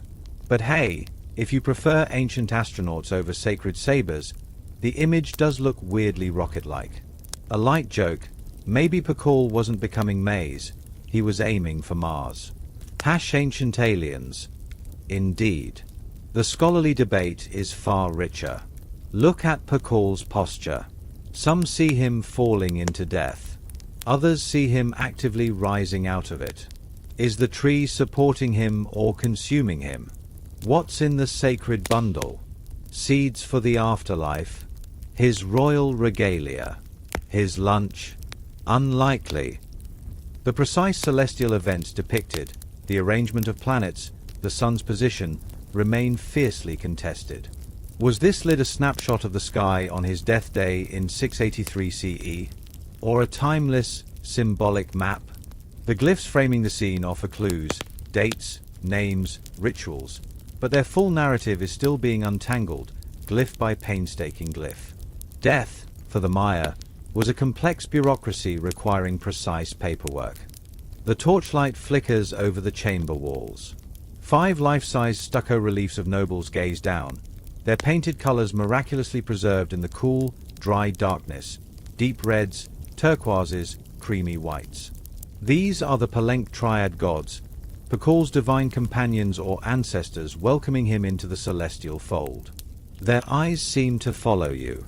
Below them, 9 stucco figures, lords of the underworld, ancestral guardians, stand in silent procession. The air hums with silent witness.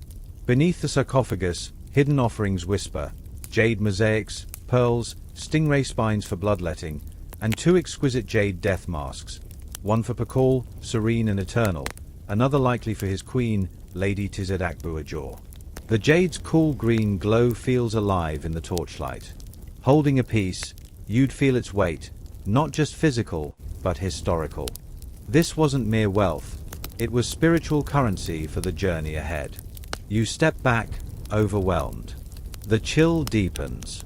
This isn't a morbid crypt, it's a meticulously crafted vessel, a cosmic elevator shaft. Tikal didn't hide from death, he orchestrated it with the precision of a master architect. The descent, the symbols, the offerings, all were calculated to navigate the perils of Xibalba and achieve apotheosis. While Tikal shouted power and Copán carved history, Palenque whispered secrets of the afterlife into cool, dark stone. As you ascend the staircase, leaving the tomb's sacred silence, the jungle sounds rush back, birdsong, dripping water, wind in the leaves. Sunlight blinds you momentarily. The contrast is jarring. Tikal's tomb feels less like an ending and more like a suspended breath. He didn't vanish, he transformed. Palenque's genius was making death beautiful, a journey as meticulously planned as its waterfalls and palaces. You touch the warm limestone of the temple exterior. Somewhere below, in perpetual twilight, Tikal's cosmic voyage continues. The river murmurs approval. The stones hold their secrets close. Tomorrow, we'll see how even this sanctuary of beauty chose its own gentle farewell. But for now, the living world feels precious, fragile, bathed in borrowed light. Section 14. The cool, sacred silence of Tikal's tomb fades as you step back into Palenque's sun-drenched embrace. But the serenity feels different now. The mist that once clung poetically to the hills feels heavier, damper. The waterfalls murmur a lower note. You wander the terraces, past the palace's elegant courtyards, and the signs begin to whisper. Not a violent conquest like Tikal, nor the grinding artistic exhaustion of Copán. Palenque's farewell is quieter, more like a sigh, a deliberate turning away from perfection. The city isn't falling, it's gently folding in upon itself. Start at the edges. Walk beyond the meticulously maintained core towards the residential districts hugging the hillsides. Gardens once vibrant with medicinal herbs and flowering vines now show patches of neglect. Terraces supporting modest homes are slowly being reclaimed by opportunistic ferns and creeping moss. A beautifully carved lintel above a doorway lies cracked, unrepaired, its intricate depiction of a water deity now partly obscured by a curtain of philodendron. It's not destruction, it's gradual release. Mainstream history marks this. By the early 9th century CE, Palenque's monumental construction ceased. The last dated monument, a small stela, belongs to around 799 CE. The royal signature on the landscape simply stopped. The palace, once the vibrant heart of administration and ritual, feels hushed. Fewer scribes shuffle through its galleries. The rhythmic tap-tap of stucco artisans repairing delicate friezes is absent. In the East Court, rainwater pools where it shouldn't, a small puddle reflecting the elegant tower, a symbol of oversight, not reverence. One of the iconic piers in the courtyard, once adorned with a stunning stucco relief of a noble, shows damage. Instead of meticulous restoration, someone has clumsily patched it with rough stone and coarse plaster, an aesthetic wound on Palenque's flawless skin. It speaks volumes. The resources, the skilled labor, the will to maintain perfection are waning. Historians still argue whether this decline stemmed primarily from local environmental pressures, the strain on the valley's delicate ecology, or was part of the wider classic Maya collapse rippling through the lowlands, severing trade and sowing uncertainty. Here's a quirky tidbit that feels poignant. Deep within the palace archives, or what's left of them, amidst crumbling bark paper codices, archaeologists found a small, elegantly carved alabaster jar. Inside, not jewels, but a fine grey powder. Analysis revealed it was a sophisticated blend of ground limestone, ash, and trace minerals. Fringe theories bubbled: alien communication dust, royal psychedelics, the mundane, and likelier, truth? It was Tikal, a high-end tooth powder or breath freshener used by the elite. Imagine Tikal's descendants, facing dwindling fortunes, still meticulously polishing their teeth while the aqueducts clogged. A light joke: priorities, right? Gotta dazzle the gods with a bright smile even as the kingdom dims. The lifeblood weakens. Follow the Ochelam River downstream from its carefully channeled paths through the city center. You see places where the elegant stone conduits are choked with silt and debris. Small leaks sprout ferns. In the agricultural terraces further down the valley, the soil looks thinner, less vibrant. Farmers you speak to, their faces weary, mention shorter rainy seasons, springs that run lower in the dry months. The land tires, one old man mutters, patting the earth like a restless horse. Pollen cores from nearby swamps confirm a subtle shift, increased signs of erosion, changes in forest composition suggesting repeated burning and shorter fallow periods for milpa. Palenque's harmony with nature, once its genius, was fragile. Push the balance too far, and the symphony falters. Social threads unravel subtly. The vibrant market near the cross group shrinks. Fewer traders arrive from distant cities bearing obsidian from the highlands, salt from the coast, or exotic feathers. Goods become local, practical, basic pottery, tools, woven cloth. You overhear conversations tinged with unease, not about invading armies, but about blights on the cacao trees or whispers of unrest in distant allied cities. The intricate web of alliances and trade that sustained Palenque's luxury and artistic output was fraying. Nobles, once frequenting the palace courtyards in resplendent regalia, seem fewer, their finery perhaps slightly less resplendent, their conversations more hushed. Faith shifts, too. Offerings at the grand temples of the cross group become less frequent, less lavish. Instead, small, personal shrines appear in household courtyards, simple stones adorned with wildflowers, miniature clay figures of earth spirits, being spilled as offerings. People turn inward, seeking protection closer to home. The final rulers are phantoms in the glyphs. After the powerful Chan Barlum and his brother Kayan Joy Kaitam II, the royal line continues, but their monuments are smaller, less ambitious. Stele lack the breathtaking detail of their predecessors.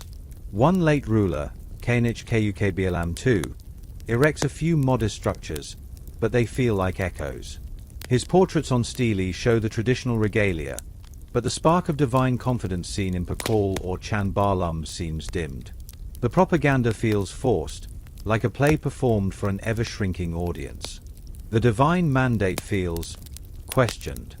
You sit one evening on the steps of the temple of the foliated cross, watching fireflies dance over the plaza. The waterfall sound is constant, soothing. A woman walks by, balancing a water jar on her head, her path taking her through the once sacred space like it's just part of the village. Children chase each other around the base of a stela depicting a long-forgotten king. The grand cosmic narratives carved in stone are just scenery now. Palenque isn't abandoned. Not yet. Smoke still rises from hearths tucked into ancient buildings. People farm the valley, fish the streams, live their lives. But the royal project, the obsessive pursuit of beauty and cosmic harmony etched in limestone, is over. The kings are gone. The artists have laid down their chisels. The scribes have stopped writing the story. It's a gentle surrender. No enemy breached its terraces. No cataclysm shattered its temples. Palenque simply exhaled. Its people didn't flee en masse. Many likely stayed, adapting, their lives becoming smaller, more local, less concerned with celestial ballets and more with the next harvest. The jungle, always a patient presence, simply stepped forward to fill the spaces left by retreating grandeur. Vines finger the palace walls. Roots gently probe cracks in the aqueducts. It's not a conquest, it's a reconciliation. The stones, once shouting divine kingship, now whisper only of rain, wind, and time. The beauty remains, but it's a beauty held in trust by the forest, waiting for different eyes to see it. Tomorrow, we confront the storm gathering over all the lowlands. But tonight, Palenque's quiet grace feels like a benediction, a reminder that some goodbyes are soft, like falling leaves. Section 15. Palenque's misty tranquility evaporates like morning dew as you push south into the Campish forest. The air thickens into a suffocating blanket, heavy with the scent of rotting bromeliads and damp earth. Howler monkeys scream like tortured hinges overhead. Vines snag your arms like bony fingers. This isn't Palenque's curated paradise.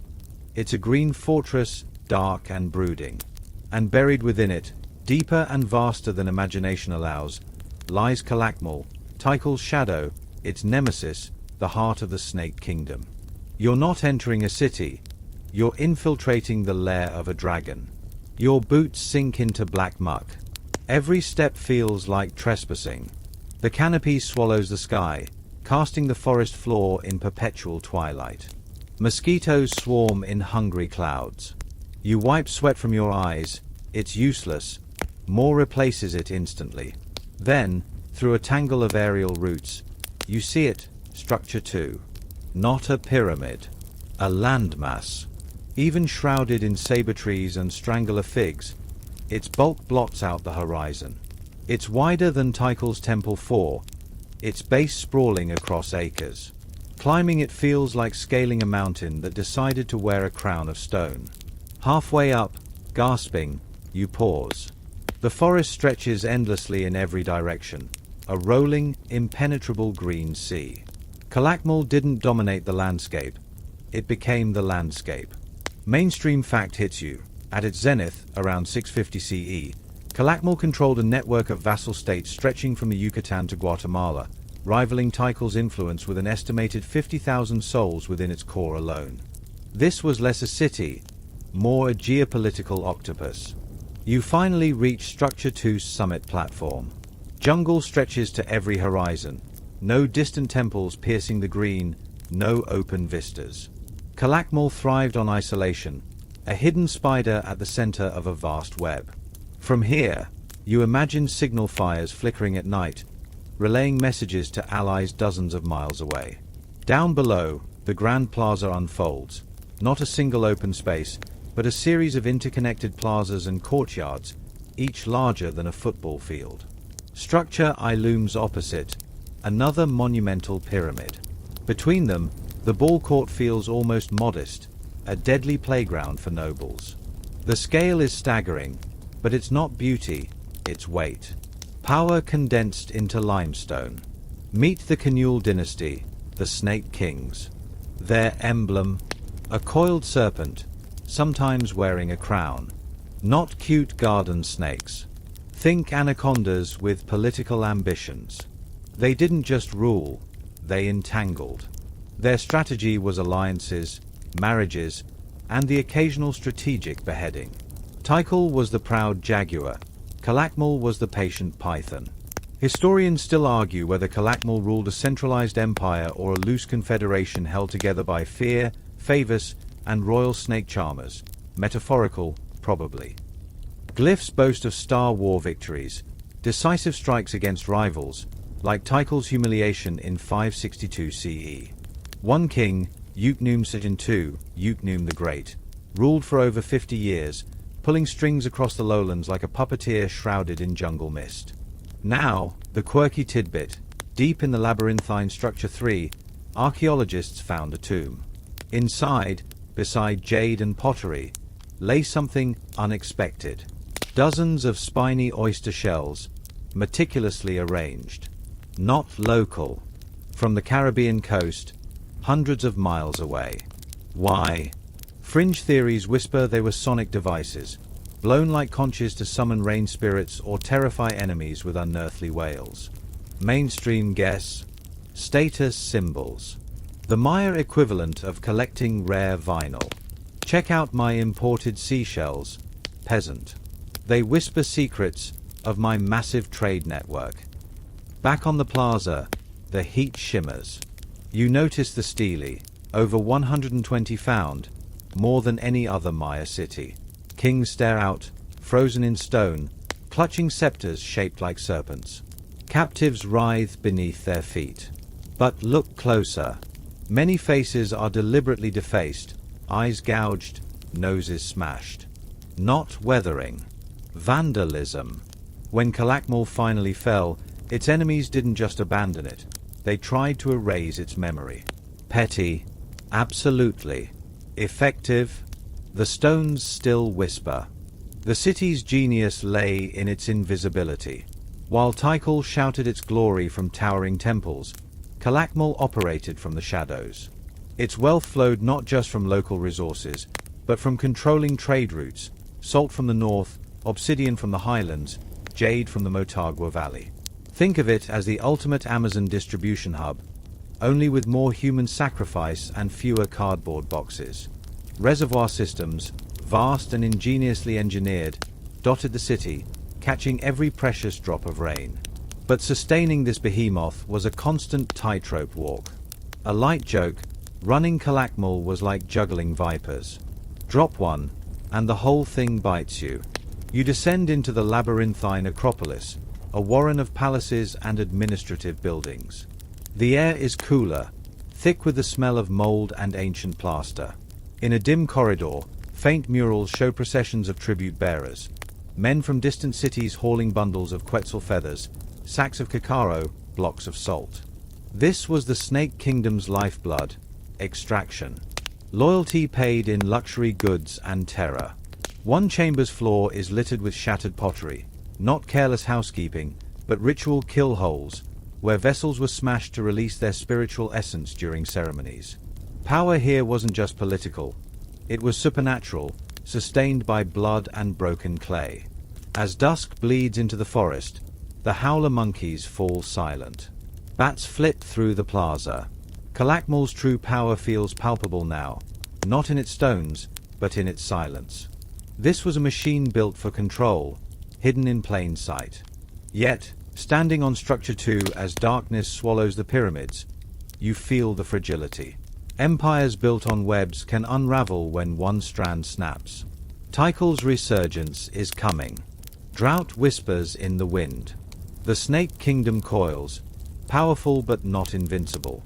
Tomorrow, we'll trace the sticky threads of its alliances and the betrayals that shook the Maya world. But tonight, the forest presses close, its breath warm and damp, guarding secrets only the snakes remember. Section 16. The oppressive silence of Calakmul's summit presses down as you descend Structure 2, the coiled serpent emblem of the Canule dynasty feeling less like stone and more like a living threat. Power here isn't wielded in battle cries. It's spun in shadows, whispered in royal courts, and etched onto stele with obsidian precision. You're not just walking through a city, you're navigating a labyrinth of alliances thicker than the surrounding jungle, a web where loyalty is currency, betrayal is routine, and every carved monument is a weapon in a silent war. Your boots crunch on gravel near Stella 51. King Utnum took Kewil stairs imperiously from the limestone, a bound Tikal captive writhing beneath his feet. But look closer. The glyphs surrounding him don't just boast of victory. They name names: Caracol, Naronjo, El Peru. These aren't just defeated foes. They're vassals, allies bound by intricate chains of obligation. The Snake Kings didn't conquer through brute force alone. They mastered political jujitsu. A marriage alliance here, a Calakmul princess sent to wed a distant king, her dowry a squad of advisors. A well-timed gift there, jade beads, a quetzal feather headdress, or perhaps a promise of military support. A veiled threat elsewhere, a captured noble paraded past a hesitant city's gates. It was chess played across thousands of square miles, with human lives as pawns. Mainstream fact grounds the intrigue. Calakmul's network stretched from the Yucatan coast to the Piton heartland, influencing over 50 secondary centers. Tikal, proud and insular, found itself encircled by a noose woven from its own former allies. Now, step into the cool gloom of Structure 13, an administrative complex. Imagine the scene: scribes hunched over bark paper scrolls, mapping kinship ties across the lowlands. A noble from Dos Pillars arrives, sweat-streaked from the journey, bearing tribute, exotic shells, bundles of rare vanilla pods. He bows low before a Calakmul official. The air smells of damp plaster and nervous sweat. The tribute isn't just wealth, it's insurance. Keep the Snake King happy, his eyes seem to plead. And maybe he won't turn our king into a footnote on a stela. But alliances are spider silk, strong under tension, vulnerable to a single cut.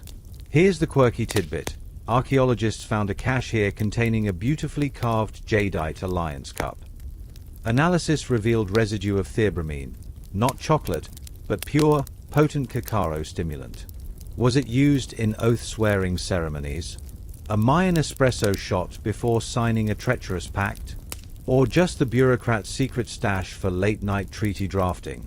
Historians sip their coffee and wonder. Betrayal is the web's dark thread. Remember Tikal's crushing defeat in 562 CE? The knife wasn't just wielded by Calakmul. It was guided by the hand of Caracol, Tikal's former vassal and neighbor. The Snake Kings had whispered promises, stoked resentments, and offered a share of the spoils. Caracol switched sides, ambushing Tikal from the rear. Glyphs at Caracol gleefully record the Star War, depicting Tikal's king, Wakchan Kaewil, captured and likely sacrificed. The Steely War wasn't fought with spears, it was waged with chisels. Victories were magnified, Calakmul's monuments grew taller, its kings depicted as cosmic giants. Defeats were erased, rivals steely toppled, faces smashed, names scraped into oblivion. Losses? Spun as strategic withdrawals or blamed on capricious gods. A light joke, think of it as ancient social media. #winning. #blessed by the snake gods. #Tikal who. But the most personal sting. Copán and Quiriga. Copán's king, 18 Rabbit, considered Quiriga's ruler, Korak Sky, a loyal underlord. A vassal. A friend. Perhaps. Wrong. In 738 CE, under Calakmul's subtle encouragement, or perhaps a hefty bribe of jade and obsidian, Korak Sky turned. He captured 18 Rabbit during a diplomatic meeting or minor skirmish, then sacrificed him on Quiriga's own altar. The act wasn't just murder, it was geopolitical theater, a brutal announcement that Quiriga now answered to the snake, not the jaguar. Copán's spirit never recovered. Historians still argue whether Calakmul actively orchestrated every betrayal or simply created fertile ground for ambition and resentment to bloom like poisonous flowers. Was it masterful puppetry, or merely skillful opportunism? You examine a shattered stellar fragment near the ball court. It shows a bound captive, but the victor's name is meticulously chiseled away. A fallen ally scrubbed from history, or a Snake King's monument later defaced by vengeful enemies. The stones are archives of fragile loyalty. Marriages meant to bind kingdoms often bred new rivalries as sons-in-law demanded more power. Gifts created expectations of endless reciprocity. Threats bred seething resentment. Maintaining the web required constant energy. More tribute, more campaigns, more propaganda carved into increasingly stressed limestone. As twilight bleeds into the plaza, the scale of the gamble hits you. Calakmul's power wasn't built on bedrock. It was balanced on a swaying pyramid of promises, threats, and carved lies. One drought, one charismatic rival emerging beyond the web, like Tikal's eventual resurgent king, Jasor Chan Ka Wilai, one key ally deciding the snake's fangs looked dull, and the whole intricate structure could shudder. The air, thick with the scent of orchids and decay, feels charged with impending unraveling. The alliances weren't chains, they were tripwires. The Stele weren't just records, they were tombstones waiting for the next political earthquake. Tomorrow, we'll see how one of Calakmal's most powerful pawns, Caracol, became a victim of its own success. But tonight, the fireflies blink like distant, treacherous signals in the suffocating dark. Section 17. The sticky threads of Calakmal's alliances cling to your thoughts as you push east into the humid highlands of Belize. The air thins slightly, the jungle canopy opens, and rolling hills emerge like green waves. This is the Voca Plateau, not a hidden fortress like Calakmal, but a sprawling, sun-drenched command center. Welcome to Caracol, the Belizean powerhouse that helped gut Tikal and reaped the rewards. You're not just surveying a city, you're standing in the nerve center of an overstretched empire, where victory tastes like dust and sweat. Your boots meet the crushed limestone of a Sakbi wider than a 4-lane highway. This isn't just a road, it's a statement. It arrows straight towards Kana, Sky Place, Caracol's colossal pyramid complex, its summit temples glinting in the harsh noon sun. The scale hits you immediately. Where Palenque wove itself into nature, Caracol bent it. Terraced hillsides cascade down slopes, not for temples, but for agriculture. Thousands of acres meticulously sculpted into milpa, orchards, and root crop plots feed a staggering population. Mainstream fact anchors the view. At its peak, around 650 CE, Caracol controlled over 200 square kilometers and housed up to 115,000 people. After helping Calakmal crush Tikal in 562 CE, it didn't just gain prestige, it swallowed Tikal's hinterlands, vassals, and trade routes whole. This was the ultimate victor's spoils, and spoils can rot. Climb Kana. The ascent is brutal, steep, uneven steps designed to humble visitors. Your calves scream. Sweat soaks your back. Reaching the summit, the payoff is jaw-dropping. The plateau unfurls below, not just a dense urban core, but a vast, engineered landscape. Causeways radiate like spokes on a stone wheel, connecting plazas, reservoirs, and satellite settlements miles away. Reservoirs glitter, dozens of them, massive and meticulously lined with clay to trap every drop of rain. You see why they won. Logistics. Caracol mastered the boring, brutal math of survival. Water plus food equals control. A light joke, running an empire here was like managing Walmart during Black Friday, only with more jaguar-skin dress codes and human sacrifice HR policies. But feel the strain. Up close, Kana's plaster is cracking. Weeds sprout in mortar joints. The grandeur feels thin. Victory's burden is everywhere. Those vast farm terraces, they demand constant upkeep. Slash-and-burn agriculture pushed deeper into the hills, forests retreating like a receding hairline. Soil erosion paints red streaks down slopes after heavy rains. Feeding 115,000 mouths isn't sustainable. It's a desperate treadmill. Historians still argue whether Caracol's dominance was a carefully managed ecosystem or a pyramid scheme of resource extraction waiting to implode. Meet the people. Descend into the South Acropolis, a bustling hive of administration. Scribes tally tribute on bark paper codices, baskets of maize from Tikal's former vassals, bundles of cotton from the north, obsidian cores from the distant highlands. A harried official barks orders at porters unloading stingray spines for bloodletting rituals and sacks of salt. The air smells of sweat, ink, and dried chili peppers. This isn't just governance, it's triage. Keeping the machine running means constant pressure, squeezing subordinates, punishing slackers, fearing rebellion. You overhear two warriors griping near the armory. Another patrol to Zunantunich? My sandals haven't dried from the last trip. Complain louder, his friend mutters, polishing an obsidian-studded club, and you'll be inspecting Zunantunich's dungeons. The quirky tidbit surfaces. In a modest residence near the ball court, archaeologists found a peculiar stone disc etched with a spiral pattern and crude animal glyphs.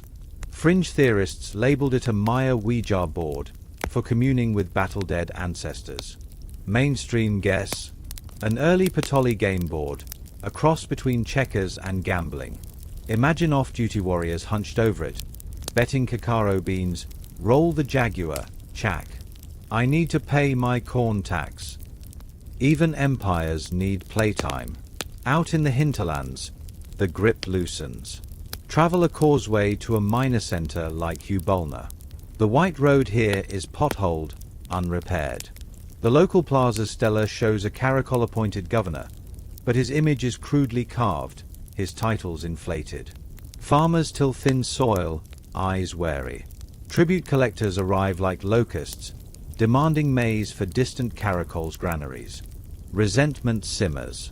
We bled for them against Tikal, one elder grumbles, watching collectors depart. Now they bleed us. Control isn't conquest, it's a rope pulled taut, fraying strand by strand. The military burden bites hardest. Caracol's warriors aren't just defenders, they're enforcers. Garrisons squat in key vassal cities. Patrols stalk the borders, watching not just for external enemies, but for internal sparks, a disgruntled noble, a drought-starved village refusing tribute. The ball court near Kana's base hosts brutal games where captives from rebellious towns meet their end.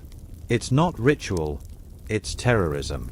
See what happens when you skip payments, the spectacle whispers. Yet each campaign drains resources, food for troops, weapons, healing herbs for the wounded. Victories cost compounds. As dusk paints the sky orange, you stand on Kana again. The causeways fade into gathering gloom. Cooking fires spark in distant settlements like fallen stars. The scale is still awe-inspiring, but the awe curdles into unease. Caracol won the war, but inherited the battlefield. It stretched thin, territories too vast, mouths too many, enemies too patient.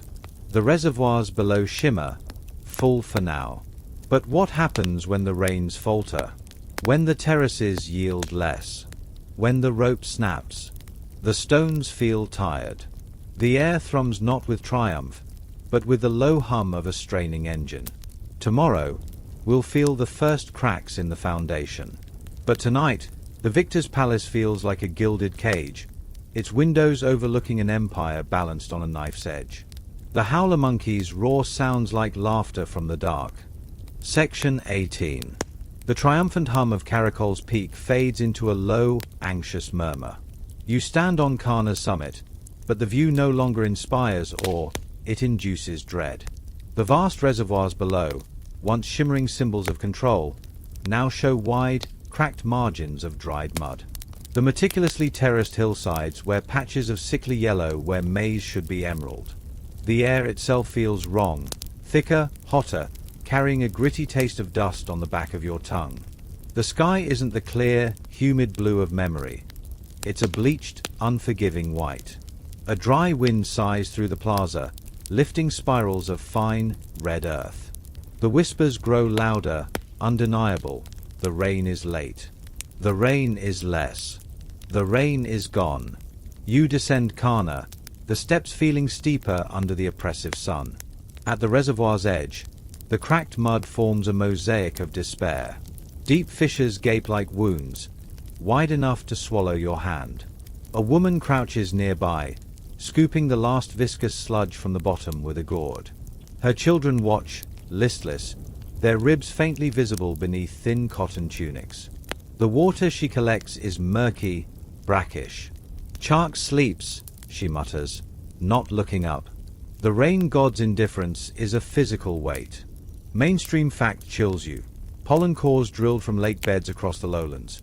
Lake Chichancanab in Yucatan, Lake Salpeton in Petén, tell a story written in sediment and spores. Around 800 to 900 CE, a profound, multi-decadal drought gripped the region. Tree rings from highland Mexico confirm it. The skies simply closed. The strain isn't just visible, it's audible. Walk the residential districts. The rhythmic thump-thump-thump of women grinding maize on metats is fainter, slower. The grain they grind is sparse, mixed with bitter wild seeds and fibrous roots. Gardens wither. Fruit trees stand skeletal. The scent of wood smoke is constant now, not just from hearths, but from uncontrolled brush fires gnawing at the desiccated forest edges. The quirky tidbit feels like a cruel joke. Archaeologists found caches of tiny, crudely fashioned clay frogs near dried-up springs. Desperate rain-making magic? Pleas to the amphibian messengers of Chark? Or just children's toys dropped by a vanished stream? The genius becomes the trap. Remember those vast reservoirs? Caracoles, Tikals, Calakmals, engineering marvels designed to capture the seasonal deluges.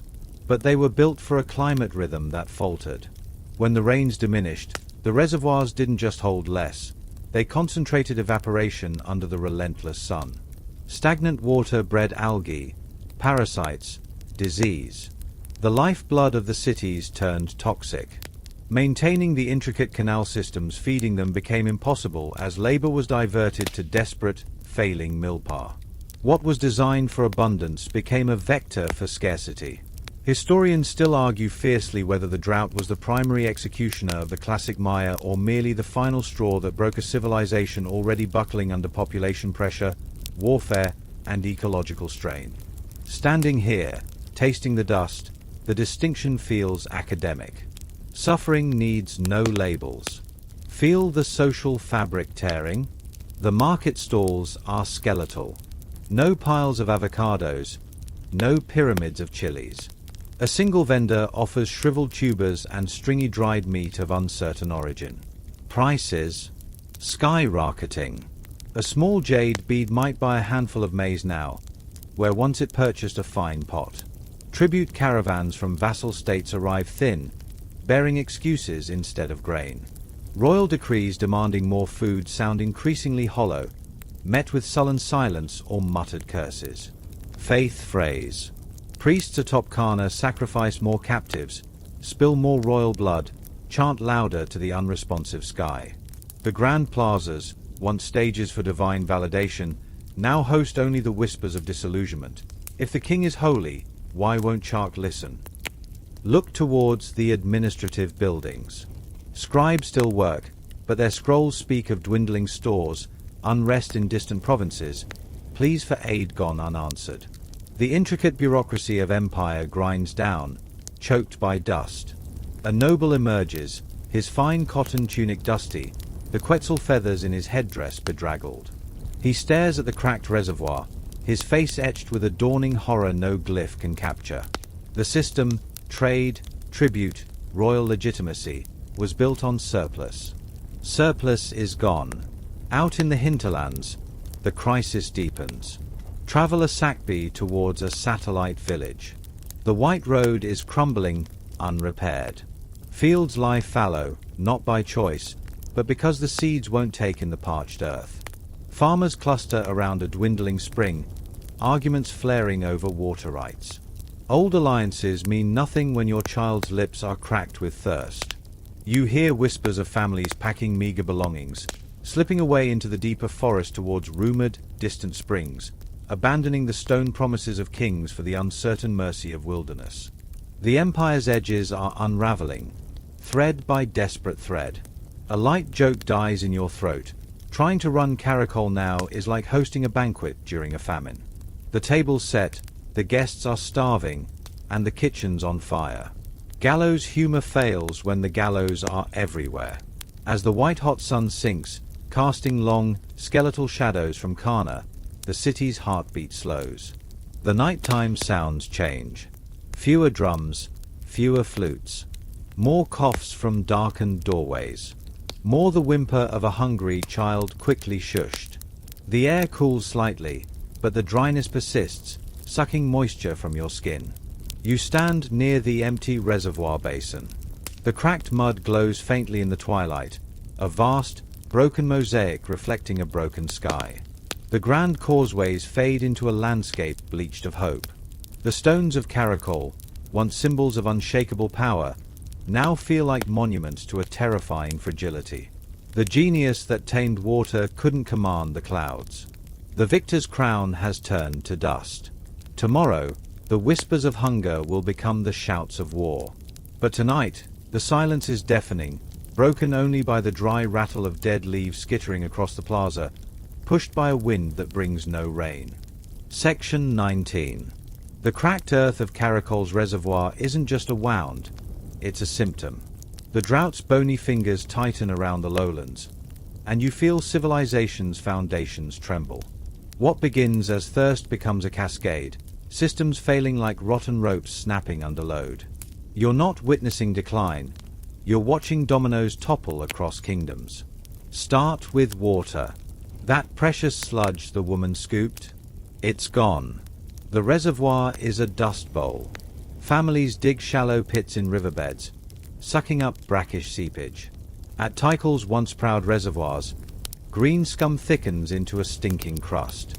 The stench of stagnation mixes with wood smoke from brush fires. In Palenque, the Ochulam's song fades to a sickly trickle, aqueducts cough sediment. People whisper of poisoned wells. Dysentery rips through crowded neighborhoods. The engineering miracles of centuries become death traps. Mainstream fact chokes you. Lake sediment cores show the drought peaked between 800 to 930 CE. Not a dry spell, but a mega drought lasting generations. Tree rings scream stress, skies withhold mercy. Now, hungers gnaw. Fields bake into brick. Maize stalks wither before knee-high. In Copán's valley, farmers chew bitter manioc root, a starvation food. At Calakmul's periphery, hunters return empty-handed. Game flees the dying forest. Markets offer roasted grasshoppers, boiled palm hearts, tree bark pounded into flour. A child tugs your sleeve, eyes huge in a sunken face, offering a clay whistle for a single cacao bean. Royal granaries, once bulging, are breached by desperate mobs. Scribes record rations cut, then cut again.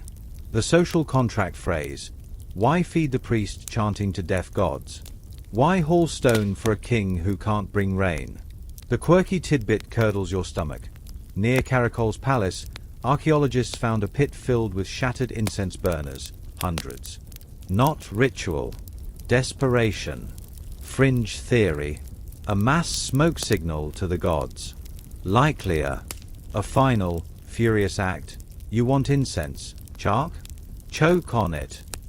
Faith turns to fury when prayers evaporate like water.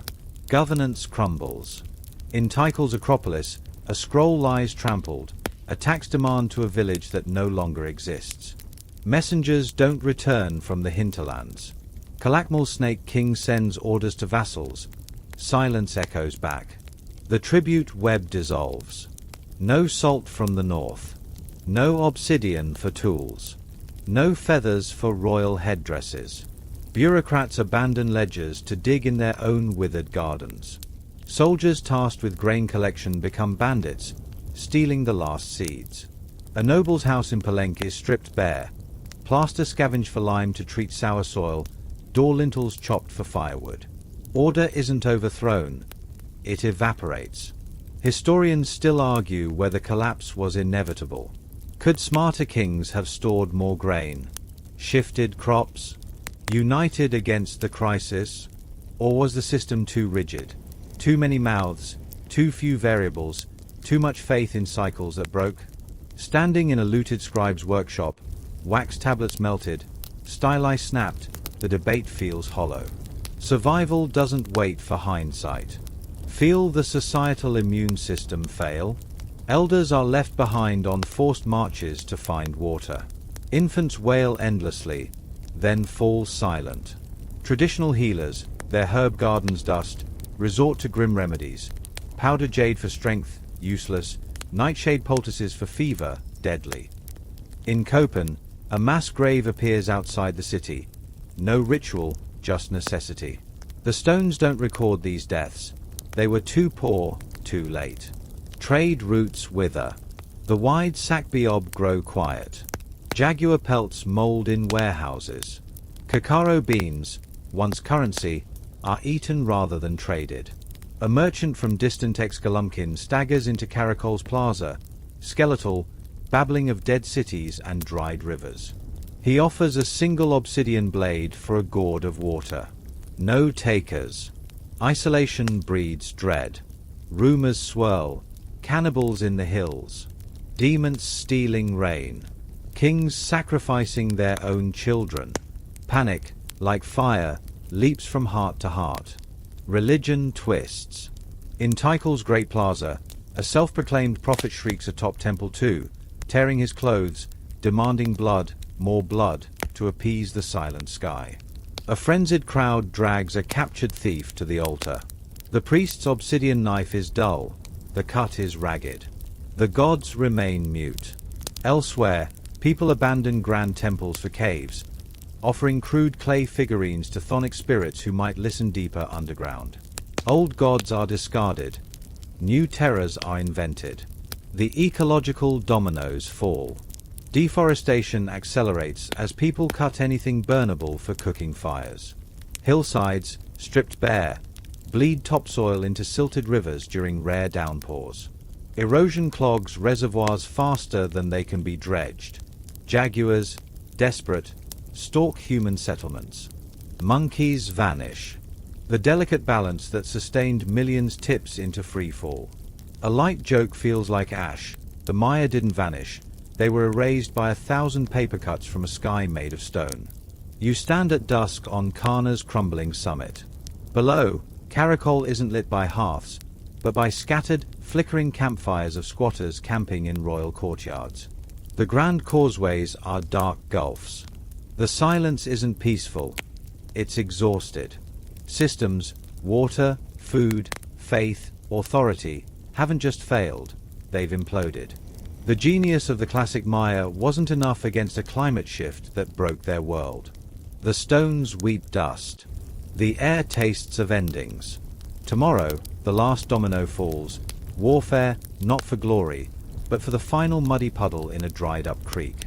But tonight, the only sound is the dry rattle of a scorpion skittering over a broken stela, hunting in the ruins. Section 20. The dust of Caracol's decay clings to your throat, but the silence is shattered now. Not by drums or chants, but by the raw, animal sounds of desperation. A guttural roar, the sickening crunch of wood on bone, the high-pitched scream tearing through the parched air. The drought didn't just starve, it enraged. What was once ritual warfare, sacred ball games, and geopolitical chess has curdled into something primal. A fight for the last muddy puddle, the final handful of shriveled maize, the crumbling walls offering meager shelter. You're not witnessing battles. You're trapped in a feeding frenzy of collapsing civilizations.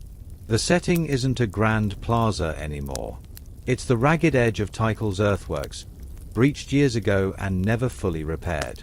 A makeshift barricade of felled trees, broken stele, and mud bricks blocks a side entrance. Behind it, gaunt defenders clutch not obsidian-studded macuahuatl, but fire-hardened spears, sharpened stakes, and stones. Their eyes aren't fierce, they're wide with a feral terror mixed with hunger. Across a stretch of no-man's land littered with thorny brush and debris, another group advances. These aren't Calakmal's elite warriors. They're desperate refugees or raiders from a shattered satellite town, their faces painted not with ritual designs but with dirt and desperation. Their weapons are farming tools, stone axes, digging sticks tipped with flint, heavy grinding stones held like clubs. A rock arcs through the air, thudding against the barricade. A ragged shout goes up from the attackers. They surge forward, not in formation, but in a desperate scramble.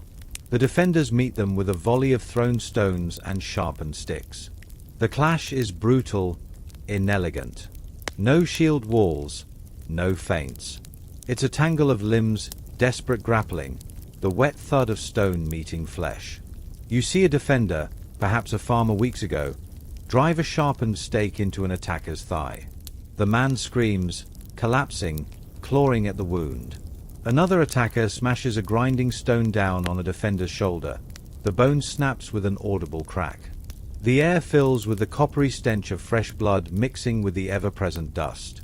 Mainstream fact chills you. Evidence of heightened, brutal conflict is etched in the final layers of many classic Maya cities, hastily built defensive walls around elite compounds, like Aguateca's palace, mass graves showing violent trauma, settlements burned not in conquest, but in annihilation. Forget capturing kings for sacrifice. The stakes are horrifyingly basic. You glimpse raiders dragging away not captives, but half-empty sacks of grain snatched from a storage pit inside the barricade. A woman is pulled screaming from a hovel, not for slavery, but for the meager bundle of dried beans clutched in her arms. Water is the ultimate prize. Near a cracked cistern at Copán's edge, a dozen bodies lie tangled, defenders and attackers alike, their blood mingling with the fetid, shallow water they died trying to reach. The quirky tidbit feels obscene. Archaeologists found a noble's tomb in Dos Pillars looted during the collapse. Not for jade, but for the sealed ceramic vessels inside, which held nothing but stale, centuries-old air and dust. Hope, even for grave water, had driven them. This isn't Calakmul's strategic Star War. This is every city, every town, every splintered group turning inward, then lashing outward. Old alliances are meaningless. Caracol's enforcers become warlords, seizing the last productive terraces. Palenque's serene priests might lead armed bands to raid neighboring valleys for water sources. Tikal's remnants clash with former vassals over control of a single, silted reservoir. The grand causes, divine mandate, royal prestige, evaporate like the rain. It's about the next meal, the next sip, surviving the next sundown. Historians still argue whether this pervasive violence caused the final abandonment or was the death throes of a system already terminal. Standing amidst the chaos, the chicken and the egg are both being eaten raw. Witness the shift in warfare's face. Elite warriors, if any remain, are swallowed in the mob. Leadership is local, brutal, and short-lived. The man who shouted the charge might be face down in the dirt moments later. Weapons are whatever is at hand. That beautifully carved jade club from Section 9, traded long ago for a basket of moldy maize. Now, it's rocks, splintered wood, teeth, and fingernails. Sieges aren't about capturing glory. They're about starving out the occupants to take their pitiful stores. Tactics devolve into ambushes along dried stream beds, night raids on weakened encampments, poisoning the few remaining wells. The sacred ball courts, once stages for cosmic drama, become execution grounds or simply rubble used to block streets. Feel the death of ideology. Priests still chant atop crumbling temples, spilling precious blood, animal, captive, sometimes their own. But the crowd below isn't reverent. It's hollow-eyed, swaying with hunger, listening for the promise of rain that never comes. When a sacrifice fails, they always fail now, the frustration boils over. A priest at Yaxcalan is found buried not with honors, but tossed into a midden pit, his ritual blade stolen. Faith doesn't just waver. It curdles into cynicism or erupts into violence against the failed intermediaries of silent gods. The toll is written on the land. Villages burn, not as strategic targets, but because fire spreads uncontrollably in the tinder-dry brush, or because raiders torch them out of spite. Fields already fallow are trampled in the fighting. Fruit trees are hacked down for fortifications. The last reservoirs, already toxic, are befouled further by bodies and waste. The war isn't just killing people, it's murdering the future. A light joke dies unborn. Trying to rebuild civilization now is like trying to bake bread in a volcano. The ingredients are ash. You crouch behind a collapsed wall as a skirmish rages near a contested spring, really just a muddy seep. The fighting is brief, brutal. 3 men fall. The victors, 2 haggard survivors, simply collapse beside the water, drinking greedily, ignoring the bodies. No cheers. No trophies taken. Only the ragged sound of their breathing and the buzzing of flies finding the dead. The silence that follows isn't peace. It's exhaustion, the numb pause before the next inevitable clash over the next dwindling resource. The grand narratives of kings and gods have crumbled to dust, replaced by the single, brutal imperative: survive. The stones of the great cities watch, impassive, as the people they were built to glorify tear each other apart over scraps beneath a merciless, empty sky. The drought starved the body. This war is devouring the soul. The path forward isn't conquest, but escape. Tomorrow, we'll follow the desperate footsteps north, towards whispers of water and fragile hope. But tonight, the only lullaby is the groan of the wounded and the relentless buzz of flies in the blood-stained dust. Section 21. The cacophony of desperate warfare fades behind you, replaced by a different kind of tension, thick, silent, and claustrophobic. You're not crouching behind a barricade now. You're standing in the dim, dusty remains of a royal audience chamber. Sunlight slants through a cracked roof beam, illuminating swirling motes of plaster dust. The air smells of mildew, stale incense, and something sharper, fear. Before you, a scene plays out not with clashing weapons, but with hushed voices and trembling hands. This is the heart of the unraveling, the failure of the very idea that held the Maya world together, the Keuhula-Jaw, the Holy Lord. Imagine the setting, perhaps Tikal's central acropolis, years after the drought's grip tightened. The grandeur is faded. Murals peel. Fine stucco lies in crumbled heaps where dampness invaded walls. A handful of nobles, their once bright cotton tunics stained and patched, cluster nervously. At the room's head, slumped on a jaguar skin-draped bench that looks too big for him now, sits the king. His young, perhaps a teenager, hastily crowned after his father died, maybe from fever, maybe an assassin's blade, maybe just despair. His elaborate headdress seems heavy, precarious. He clutches a ceremonial scepter topped with a carved serpent, but his knuckles are white. This isn't Tikal the Great surveying eternity. This is a scared boy inheriting a dying dream. A weathered advisor steps forward, his voice raspy. Great son, the eastern reservoir, the silt chokes it. The people dig holes in the riverbed mud. Sickness spreads. He avoids the king's eyes. Another noble, gaunt but fierce, interrupts. Lord of Copán demands 10 bearers for his Sakbi repairs. While our children starve, we must refuse. A third, representing merchants, wrings his hands. No salt caravans from the north in 3 seasons. Obsidian, only chips. We trade pottery for bark flour.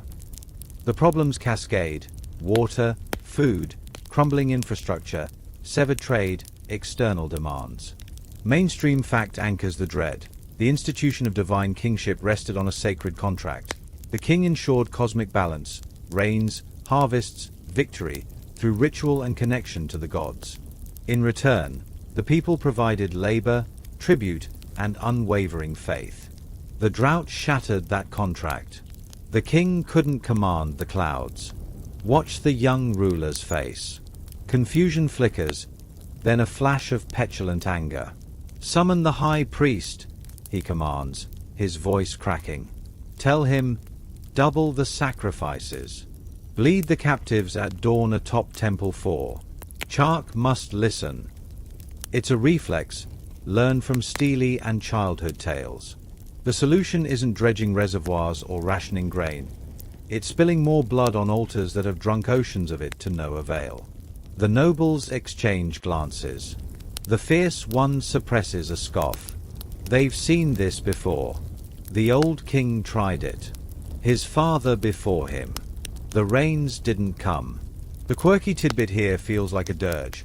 Archaeologists found a cache beneath a late Copán palace floor containing beautifully carved jade spondylus shells, symbols of life and water, carefully arranged around a small, dried-up frog skeleton. A final, futile royal bribe to the rain spirits? Or a noble's private, despairing joke? The problem isn't just this king's weakness. It's the system's fatal rigidity. Maya kingship was profoundly conservative. Innovation wasn't prized. Adherence to sacred precedent was. How could a king, whose entire legitimacy stemmed from replicating the rituals of divine ancestors, suddenly declare, "Forget the bloodletting, let's build deeper wells and drought-resistant crops"? It was unthinkable. Like a CEO trying to save a failing company by consulting only century-old business manuals written when the market was completely different. Historians still argue fiercely. Were the kings simply incompetent, trapped by dogma? Or were they facing an impossible, unprecedented crisis where no traditional response could have sufficed? The answer likely lies in the dust between the stones. Feel the erosion of control? Messengers sent to organize labor for reservoir cleaning return reporting villages empty. Their people vanished into the forest. Tribute demands are met with silence or open defiance. A minor lord in Calakmal's orbit declares himself a jaw of his crumbling hilltop town, carving a crude stela showing himself stomping a jaguar, a deliberate insult to Tikal. The centralized authority, already strained by logistics and drought, fragments into 100 petty fiefdoms, each warlord or surviving noble scrambling for their own tiny slice of a shrinking pie. Royal proclamations become whispers lost in the wind. The theological crisis deepens. If the king is holy, the bridge to the gods, why do the gods abandon them? Priests offer increasingly convoluted explanations. Ancestors offended. Rituals imperfectly performed. A cosmic imbalance requiring more blood, more pain. But doubt spreads like the cracks in the reservoir floors. You hear it in a farmer's bitter mutter, "The Holy Lord eats maize cakes while my child licks dew from leaves." See it in the way commoners avert their eyes when the king's litter passes. Not reverence, but resentment, or worse, pity. The divine aura flickers and dies. A king without divine mandate is just a hungry man on a cold stone seat. Competition becomes suicidal. Instead of uniting against the common enemy, the drought, the remaining kings and warlords turn on each other with redoubled fury. That demand from Copán for bearers? It's not malice. Copán is collapsing too, desperately trying to maintain its crumbling sackby to a drying spring. Tikal refuses. Skirmishes erupt along the contested border. Precious resources, food, weapons, able-bodied fighters, are squandered in clashes over territory that will be dust in a year. It's like two drowning men fighting over a floating splinter. A light joke tastes like ash. Running a Maya kingdom in the 9th century was like being captain of the Titanic, after hitting the iceberg, but insisting on polishing the brass while the band plays. The futility is breathtaking. You witness a final, telling scene. The young king, pressured beyond bearing, orders a grand new stela carved. It shows him, resplendent, receiving the symbols of power from a long-dead, glorious ancestor. The stone is poor quality, locally sourced. The carving is rushed, crude. The glyphs boast of a minor raid against a neighbor that yielded 3 captives and a sack of half-rotten tubers. Its propaganda so transparent, so pathetic, it's heartbreaking. The stonemason works with dull chisels, his own stomach growling. This isn't a declaration of power, it's the death rattle of an idea. The king watches, his eyes hollow. He knows. They all know. The contract is broken. The gods are silent. The title Keuhula Jaw is just words carved on crumbling stone, echoing in empty plazas. The divine kings, meant to be the anchors of the world, became its millstones. The path forward, if there is one, won't be lit by their fading glory, but by the stubborn embers of survival carried by those who walked away from the thrones. Tomorrow, we follow those footsteps into the uncertain north. But tonight, the only sound in the audience chamber is the skittering of a lizard across the cold, empty seat of the Holy Lord. Section 22. The oppressive silence of abandoned thrones fades behind you. You walk now, not through crumbling palaces, but along a dusty trail leading north. The air shifts, drier, sharper, carrying the scent of sun-baked limestone and something new, salt. The dense, rain-lashed jungle of the southern lowlands gives way to scrubby forest, then to vast plains of pale rock studded with thorny brush. The horizon stretches wider, bleached by a fiercer sun. This isn't retreat, it's a calculated pivot. You're following the survivors, the resourceful, the desperate, towards a different kind of Maya future in the Yucatan Peninsula. The land is harsher, water scarcer, but hope, fragile as a soap bubble, glimmers here. Your feet ache on the rough Sarscab, limestone gravel, path. Around you, a straggling column moves, families carrying bundles wrapped in woven mats, elders leaning on staffs, children wide-eyed and silent. They carry not just possessions, but memories etched in grief and resilience. The taste of dust from Tikal's plaza, the phantom scent of Copán's pine forests, the chilling echoes of Calakmal's final whispers. They speak little. Survival demands energy. But their eyes scan the landscape, not with despair, but with calculation. Mainstream fact anchors the journey. Driven by drought, warfare, and failing resources in the southern heartland, significant populations migrated northwards between 800–1000 CE, concentrating in the Puc Hills and northern Yucatan, where different environmental pressures and opportunities awaited. The first sign of the New World isn't a city, but a hole in the ground. A cenote. You approach its edge, peering down into cool, turquoise darkness. Vines cascade towards the water far below. This isn't just a water source, it's a lifeline, a sacred throat of the earth. The northern Yucatan lacks rivers. Rainfall vanishes instantly into porous limestone. Survival depends on these natural wells. People cluster here, filling gourds and clay jars. The relief on their faces is palpable. Chark lives underground here, murmurs an old woman, pouring a small libation of precious water onto the rimstone. The focus shifts. Rain gods remain vital, but earth deities, water guardians of the deep, gain new prominence. Then, you see it. Rising from the scrubby plain, not shrouded in jungle but standing proud under the open sky, Uxmal. It doesn't assault the senses like Tikal. It enchants. The architecture is different, elegant, intricate, almost lace-like. Buildings are lower, longer, adorned with thousands of meticulously cut stones forming geometric mosaics, intricate latticework, and stylized masks of Chark, the rain god, his long, hooked nose cascading down facades. This is the Puc style, refined, sophisticated, built for this landscape of stone and sky. You enter the quadrangle of the nuns, a vast, serene courtyard surrounded by palace-like structures. The precision is breathtaking. Stones fit together without mortar, seamless as a puzzle. It feels less like fortress, more like a university campus designed by obsessive mathematicians. Meet the new rulers. Not singular, all-powerful Keuhula Jaw, but likely councils of elite lineages, multipal systems. Power is shared, perhaps out of necessity learned from the South's collapse. Ambition hasn't vanished. It's channeled differently.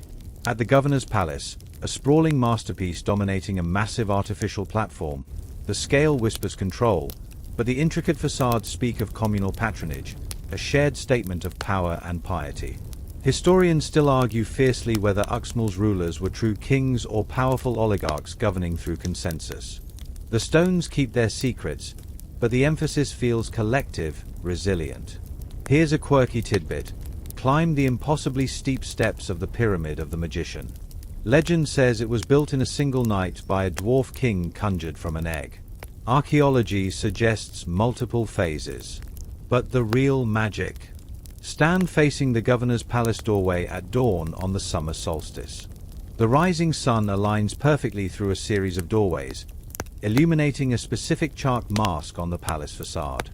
Was it a calendar, a symbolic drenching of the rain god, or just incredibly precise urban planning? A light joke, maybe the dwarf king was just a really motivated architect with a tight deadline. Further north, another giant stirs, Chichén Itzá. The air here buzzes with a different energy, not just Maya, but something new. You approach El Castillo, the towering temple of Kukulkan. Its stark, angular lines feel different from Uxmal's intricate lace. At its base, a massive ball court echoes with the ghosts of deadly games. But look closer. Warrior columns flank the Temple of the Warriors, reminiscent of distant Tula in central Mexico. Friezes show processions of eagles and jaguars devouring hearts, Toltec motifs. Chichén Itzá isn't just a Maya revival, it's a cultural cocktail. Trade routes stretching to the Gulf Coast brought new ideas, new people, perhaps even new rulers claiming descent from the legendary Toltec priest-king Tepiltzin-Quetzalcoatl, Kukulkan in Maya. Mainstream fact: Chichen became a dominant regional power by blending Maya traditions with vigorous new influences, creating a cosmopolitan hub focused on trade, pilgrimage, and displays of power accessible to vast crowds in its enormous plazas. The lifeblood here is the sacred cenote, a vast, deep sinkhole. Unlike Uxmal's utilitarian wells, this is a place of profound dread and reverence. You stand on its edge. The water is dark, still. Offerings rain down into its depths: jade beads, gold ornaments, finely woven textiles, and human bones. Pilgrims traveled vast distances to appease the rain gods dwelling in its depths. The quirky tidbit chills, early dredging recovered wood preserved in the anoxic water, not just carved objects, but samples of rare trees. Was it symbolic, or a bizarre ancient environmental survey? Dear gods, please send rain. P.S. Here's some mahogany. Adaptation is key. See the Choltunes, bottle-shaped underground cisterns carved into the limestone, plastered to collect rainwater. Ingenious. The focus isn't just on grand temples, but on sustaining large populations in a water-poor land. Trade explodes. Chichen's markets bustle with goods unseen in the struggling south. Turquoise from the American Southwest, copper bells from West Mexico, fine plumate pottery from Guatemala. The city thrums with languages, customs, a chaotic energy worlds away from Palenque's serene harmony or Tikal's imperial rigidity. You witness a ceremony in the Great Plaza. Priests in feathered regalia chant atop El Castillo. Below, thousands gather, locals, pilgrims, traders. The atmosphere isn't the tense, exclusive ritual of the Southern Kings. It's more performative, communal, designed to awe and unify a diverse populace. As the equinox sun sinks, shadows slither down the pyramid staircase, forming the undulating body of Kukulkan, the feathered serpent, descending to earth. The crowd gasps, a collective ripple of wonder. It's stagecraft on a cosmic scale. But fragility remains. The cenotes are finite. The Choltunes need rain. The trade networks depend on distant stability. Uxmal's elegant harmony, Chichen's vibrant chaos, they aren't immune to the old pressures. The Drought's shadow, though lighter here, hasn't vanished. Competition simmers between the rising powers. Standing on El Castillo, watching pilgrims throw offerings into the dark cenote, the hope is palpable, but it's hope built on limestone, not bedrock. The survivors rebuilt, adapted, blended, a testament to resilience. Yet the northern sky, vast and cloudless, is a reminder. The journey isn't over. The rain, always, is a prayer away. Tomorrow, we'll weigh the complex cocktail of causes behind the great abandonments. But tonight, the scent of copal mixes with salt air, and the stars over Chichen Itza shine on a chapter rewritten, not ended. Section 23. You stand atop El Castillo at Chichen Itza, the equinox crowds are still buzzing in your bones. But the spectacle fades as your gaze drifts south, towards the abandoned heartlands shrouded in silent green. The question hangs heavy, thicker than Yucatan humidity. Why here? Why then?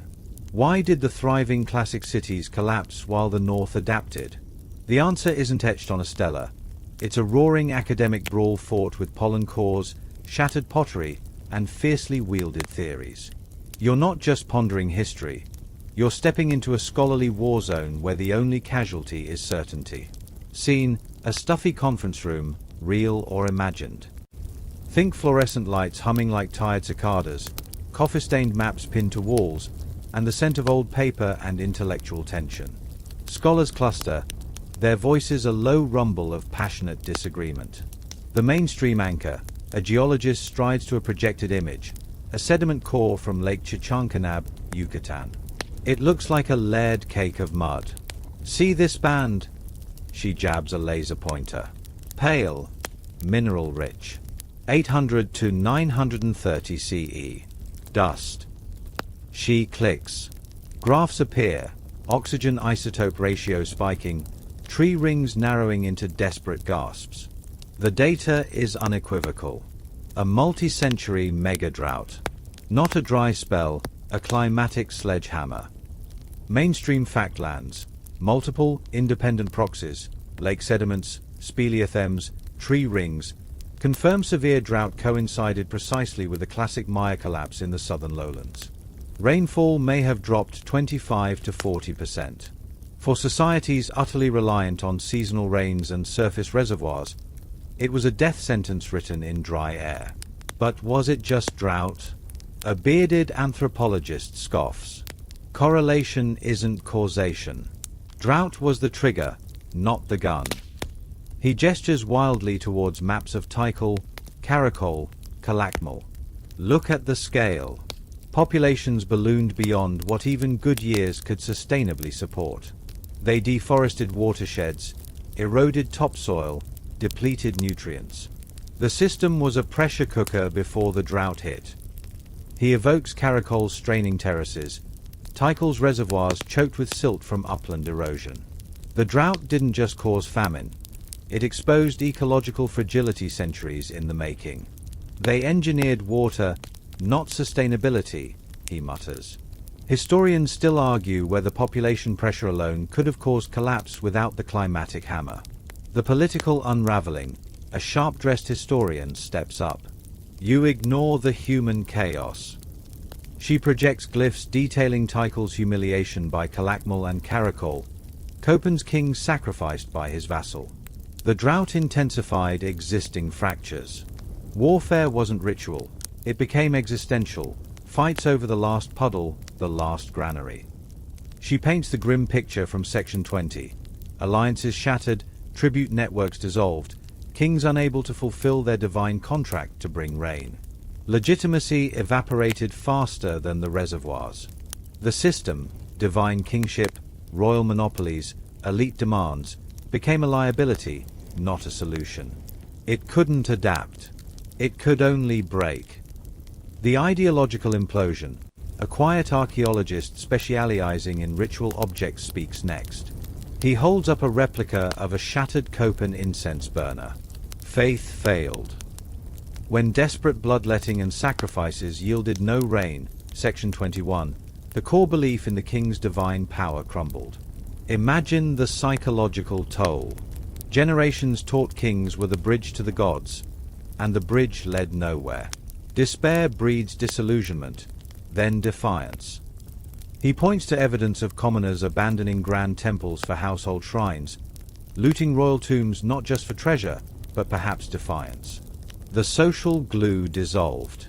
The quirky counterpoint. From the back, a voice pipes up, tinged with mischief, or maybe just lack of sleep. What about aliens? Grumbles Ripple. He flashes a slide, a blurry photo of Pakal's sarcophagus lid. Spaceship, clearly. Engineered drought. Social experiment gone wrong. He smirks. Or psychic resonance. Collective Maya consciousness manifesting ecological disaster through negative vibes. The room groans. Fringe theories abound. Disease pandemics, little evidence, volcanic eruptions, no regional layer, even divine punishment narratives. His point, beneath the provocation, we crave simple answers. This wasn't simple. A light joke, maybe it was cosmic bad Yelp reviews, 0 stars. Gods unresponsive. Would not deify again. The complexity cocktail, an elder statesman of Maya studies finally rises. He silences the room not with volume, but with weary wisdom. You're all right. And you're all incomplete. He gestures to the sediment core, the battle glyphs, the shattered incense burner. The drought was the spark. But the tinder was decades, centuries, in the stacking. Too many people, pushing fragile ecosystems too far, governed by a rigid, brittle system locked in costly rivalries, underpinned by a faith shattered when the rains failed. He evokes Mirador's early abandonment. Proof vulnerability existed long before the classic peak. Think of it as a complex system hitting multiple tipping points simultaneously. Remove one element, say, the drought, and collapse might have been averted, or just delayed. But together. He shakes his head. The why isn't a single bullet. It's a hailstorm. The enduring debates, the conference buzz resumes, fiercer. Did the kings doom them? Were they trapped by dogma, or facing an impossible crisis? Could they have adapted? Deep wells, drought-resistant crops, collective action, or was the system too entrenched? Why did the North survive? Better water management, cenotes, choltunes, more flexible governance, multipal, Toltec infusion bringing new vigor, luck with localized rainfall. Was it truly collapse or transformation? People didn't vanish. They migrated, adapted, built differently. The grand southern cities died, but Maya culture evolved. You step outside the stuffy room. The Yucatan sun beats down. At Chichen's sacred cenote, a tourist tosses a coin. Plunk. The sound echoes in the deep, dark water, a tiny offering to ancient, unanswered questions. The stones of Uxmal gleam, a testament to resilience. The silence of Tikal's plaza whispers of fragility. There's no satisfying, singular why. Only layers of pressure, a convergence of vulnerabilities, and the humbling reality that even the most brilliant civilizations exist at the mercy of their environment, their choices, and the unpredictable sky. The debate isn't just academic. It's a mirror.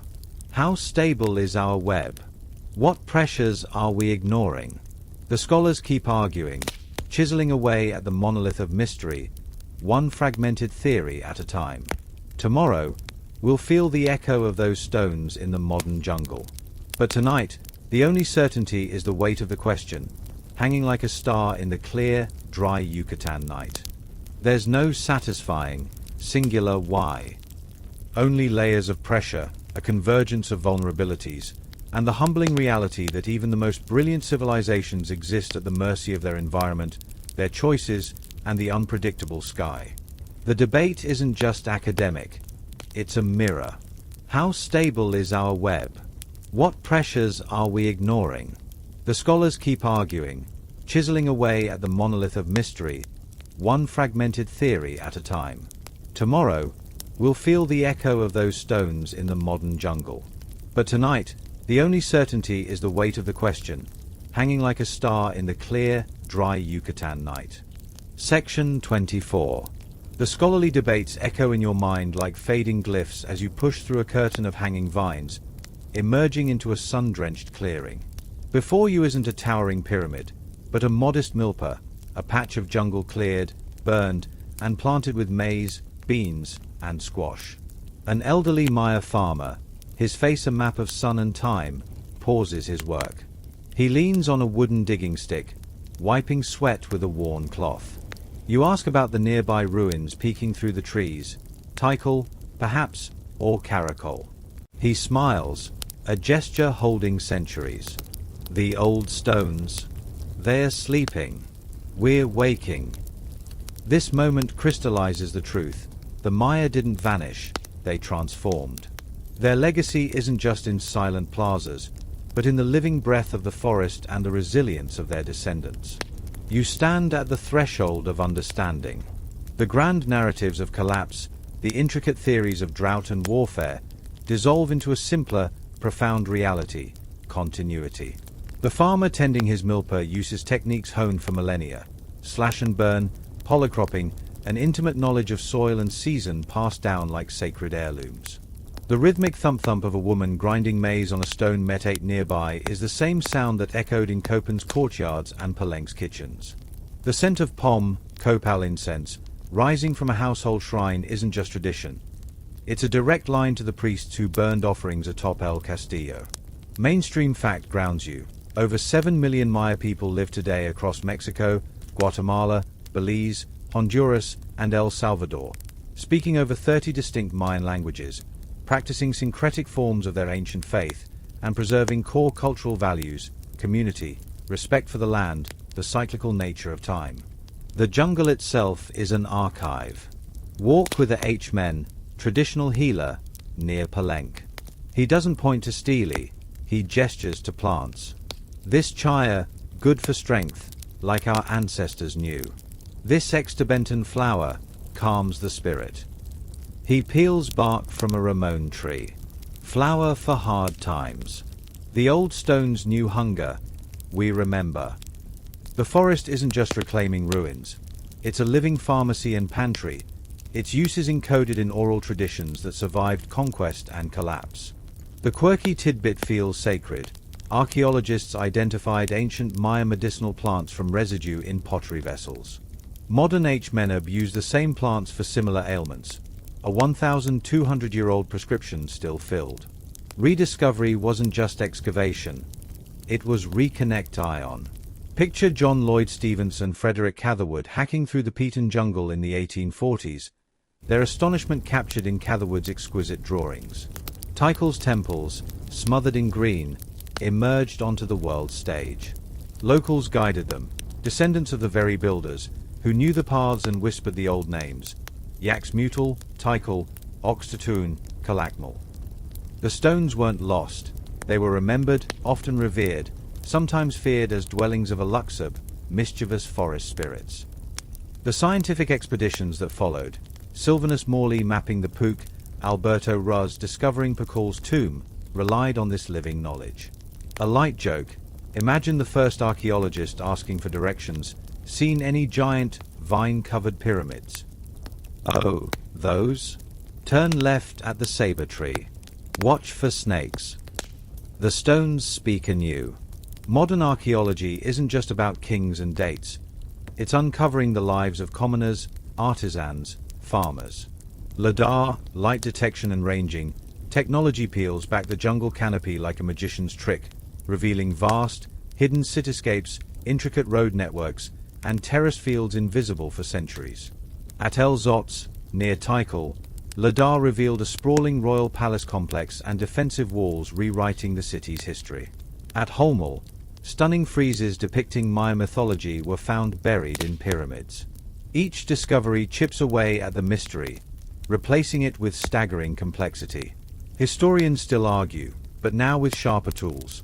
Isotopic analysis revealing ancient diets from bone collagen, DNA studies tracing migration patterns, soil chemistry mapping ancient land use down to individual household plots. The living Maya reclaim their narrative. In Guatemala's highlands, Kaish elders preserve the Popol Vuh, the sacred creation text recounting the hero twins' journey through Xibalba. Zapatista communities in Chiapas weave ancient symbols of resistance into their modern struggle for autonomy. Weavers in Copán use backstrap looms to create textiles whose geometric patterns echo motifs on Copán sculptures. Not copies, but continuations. At Chichen Itza during the equinox, thousands gather, tourists yes, but also Maya families pointing cameras upwards as Kukulkan's shadow descends. Look, a father tells his son in Yucatec Maya, our grandfathers knew this dance of light. Confronting the dark chapters is part of the legacy. You visit the site of Noj Peton, the last independent Itza Maya capital on Lake Peton Itza, conquered by the Spanish in 1697. A local historian doesn't shy away. They fought. They died. We remember. Colonial churches sit atop demolished pyramids, like at Izamal, their stones whispering of forced conversion. Yet, Maya spirituality persists, blended with Catholicism, resilient as the saber tree. Candles burn before crosses in caves, once sacred to earth spirits. Saints' days coincide with ancient agricultural cycles. It's not surrender, it's synthesis, survival. The challenges echo the past. Modern Maya communities face deforestation, water scarcity, political marginalization, and the pressures of globalization. Standing near dwindling cenote threatened by tourist development, an activist's words resonate. They abandoned cities when the water failed. Will we abandon our villages? The fight for land rights, cultural preservation, and environmental protection feels like the latest chapter in an ancient struggle for balance. You sit with the farmer again at dusk. Fireflies blink in the milpa. The ruins are dark silhouettes against the star-strewn sky. The old ones, he says, following your gaze. They are not gone. They are in the corn, in the rain, in our hands when we plant. He pats the earth. The stones sleep. We are awake. The legacy isn't a museum piece. It's the scent of rain on hot soil, the taste of fresh tortillas, the rhythm of a language spoken for millennia. It's the quiet certainty that the story didn't end. It turned a page. Tomorrow, we'll whisper goodnight to the sleeping stones. But tonight, the fireflies write their own glyphs in the warm, living dark. Section 25. The farmer's words hang in the humid air. The stones sleep. We are awake. As dusk deepens into velvet night, you stand on the edge of the milpa, fireflies weaving constellations in the warm dark. The distant ruins are silent silhouettes against a sky dense with stars, the same stars the scribes of Copán charted, the kings of Tikal invoked. The journey through rise, zenith, unraveling, and resilience isn't ending. It's settling, like dust after a long march. The frantic pulse of discovery, the roar of battles, the desperate whispers for rain, they soften now, blending into the jungle's deep, rhythmic hum. It's time for the stones to rest, and for you to drift. The air cools, carrying the scent of damp earth, night-blooming jasmine, extrabenton, and the faint, sweet smoke of a hearth fire from a nearby village. Crickets chirp their insistent song, joined by the occasional croak of a frog near a hidden aguada waterhole. Far away, a lone howler monkey lets out a guttural cry, a sound unchanged for millennia, echoing through the canopy like a watchman's call. Feel the shift? The sharp edges of history blur. The meticulously carved dates, the names of kings, the complex theories of collapse, they recede. What remains is the presence. The profound sense of time layered like sediment, human endeavor woven into the very roots of the saber trees. Mainstream fact anchors this piece. Over 7 million Maya people thrive today, their languages vibrant, traditions evolving, a testament not to a vanished civilization, but to an unbroken thread stretching back to the first milpa cleared in the forest's embrace. You walk slowly back towards a clearing near the sleeping ruins. The path is soft underfoot, moonlight filtering through the leaves, dappling the ground like scattered silver coins. Think of Palenque's gentle surrender, not to conquerors, but to the patient embrace of ferns and vines. Imagine Copán sculptors laying down their chisels, the final, half-finished stela a testament not to failure, but to a quiet turning towards other necessities. Picture Tikal's great plaza, not echoing with war drums or market cries, but filled with the soft rustle of leaves and the chirp of bats flitting around Temple Eye. The abandonment wasn't an erasure, it was a returning. The forest, pushed back for centuries, simply stepped forward to reclaim its own, stone by patient stone. The quirky tidbit feels like a lullaby. Archaeologists discovered that some of the first plants to colonize the ruins were species the Maya deliberately cultivated, medicinal herbs, fruit trees. Like the forest remembered their touch, welcoming them back. The scholarly debates, drought versus warfare, kings versus ecology, fade to a distant murmur. Historians still argue. Yes. New technologies like LiDAR peel back the jungle canopy, revealing hidden causeways and lost settlements, rewriting maps overnight. Genetic studies trace ancient migrations through modern populations. Soil analysis whispers secrets of ancient droughts and farming practices. The work continues, passionate and vital. But standing here, beneath the indifferent, beautiful stars, the need for a single, definitive why softens. Perhaps it's enough to know it was a convergence, a perfect storm of pressures that overwhelmed a brilliant, complex system in a specific place, at a specific time. The Maya adapted, shifted, endured.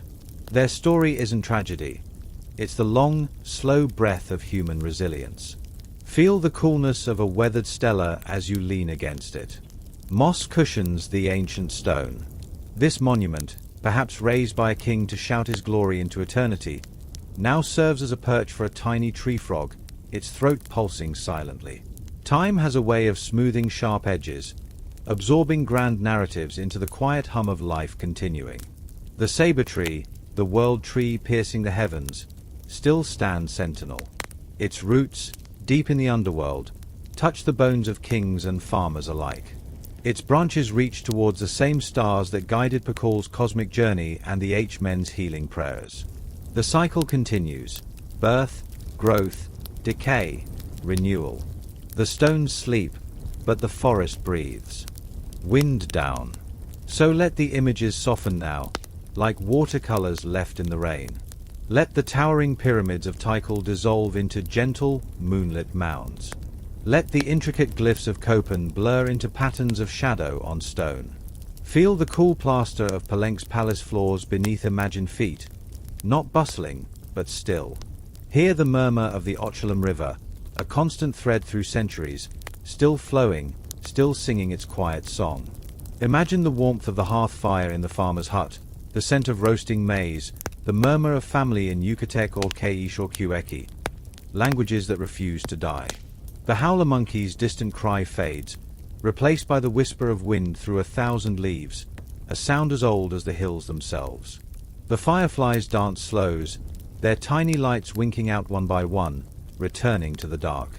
The tension of collapse, the weight of history, it all melts away. What remains is the deep, abiding peace of the land itself. The resilience of the saber. The patient reclamation of the forest. The quiet persistence of memory in the hands that plant the corn, weave the cloth, speak the names.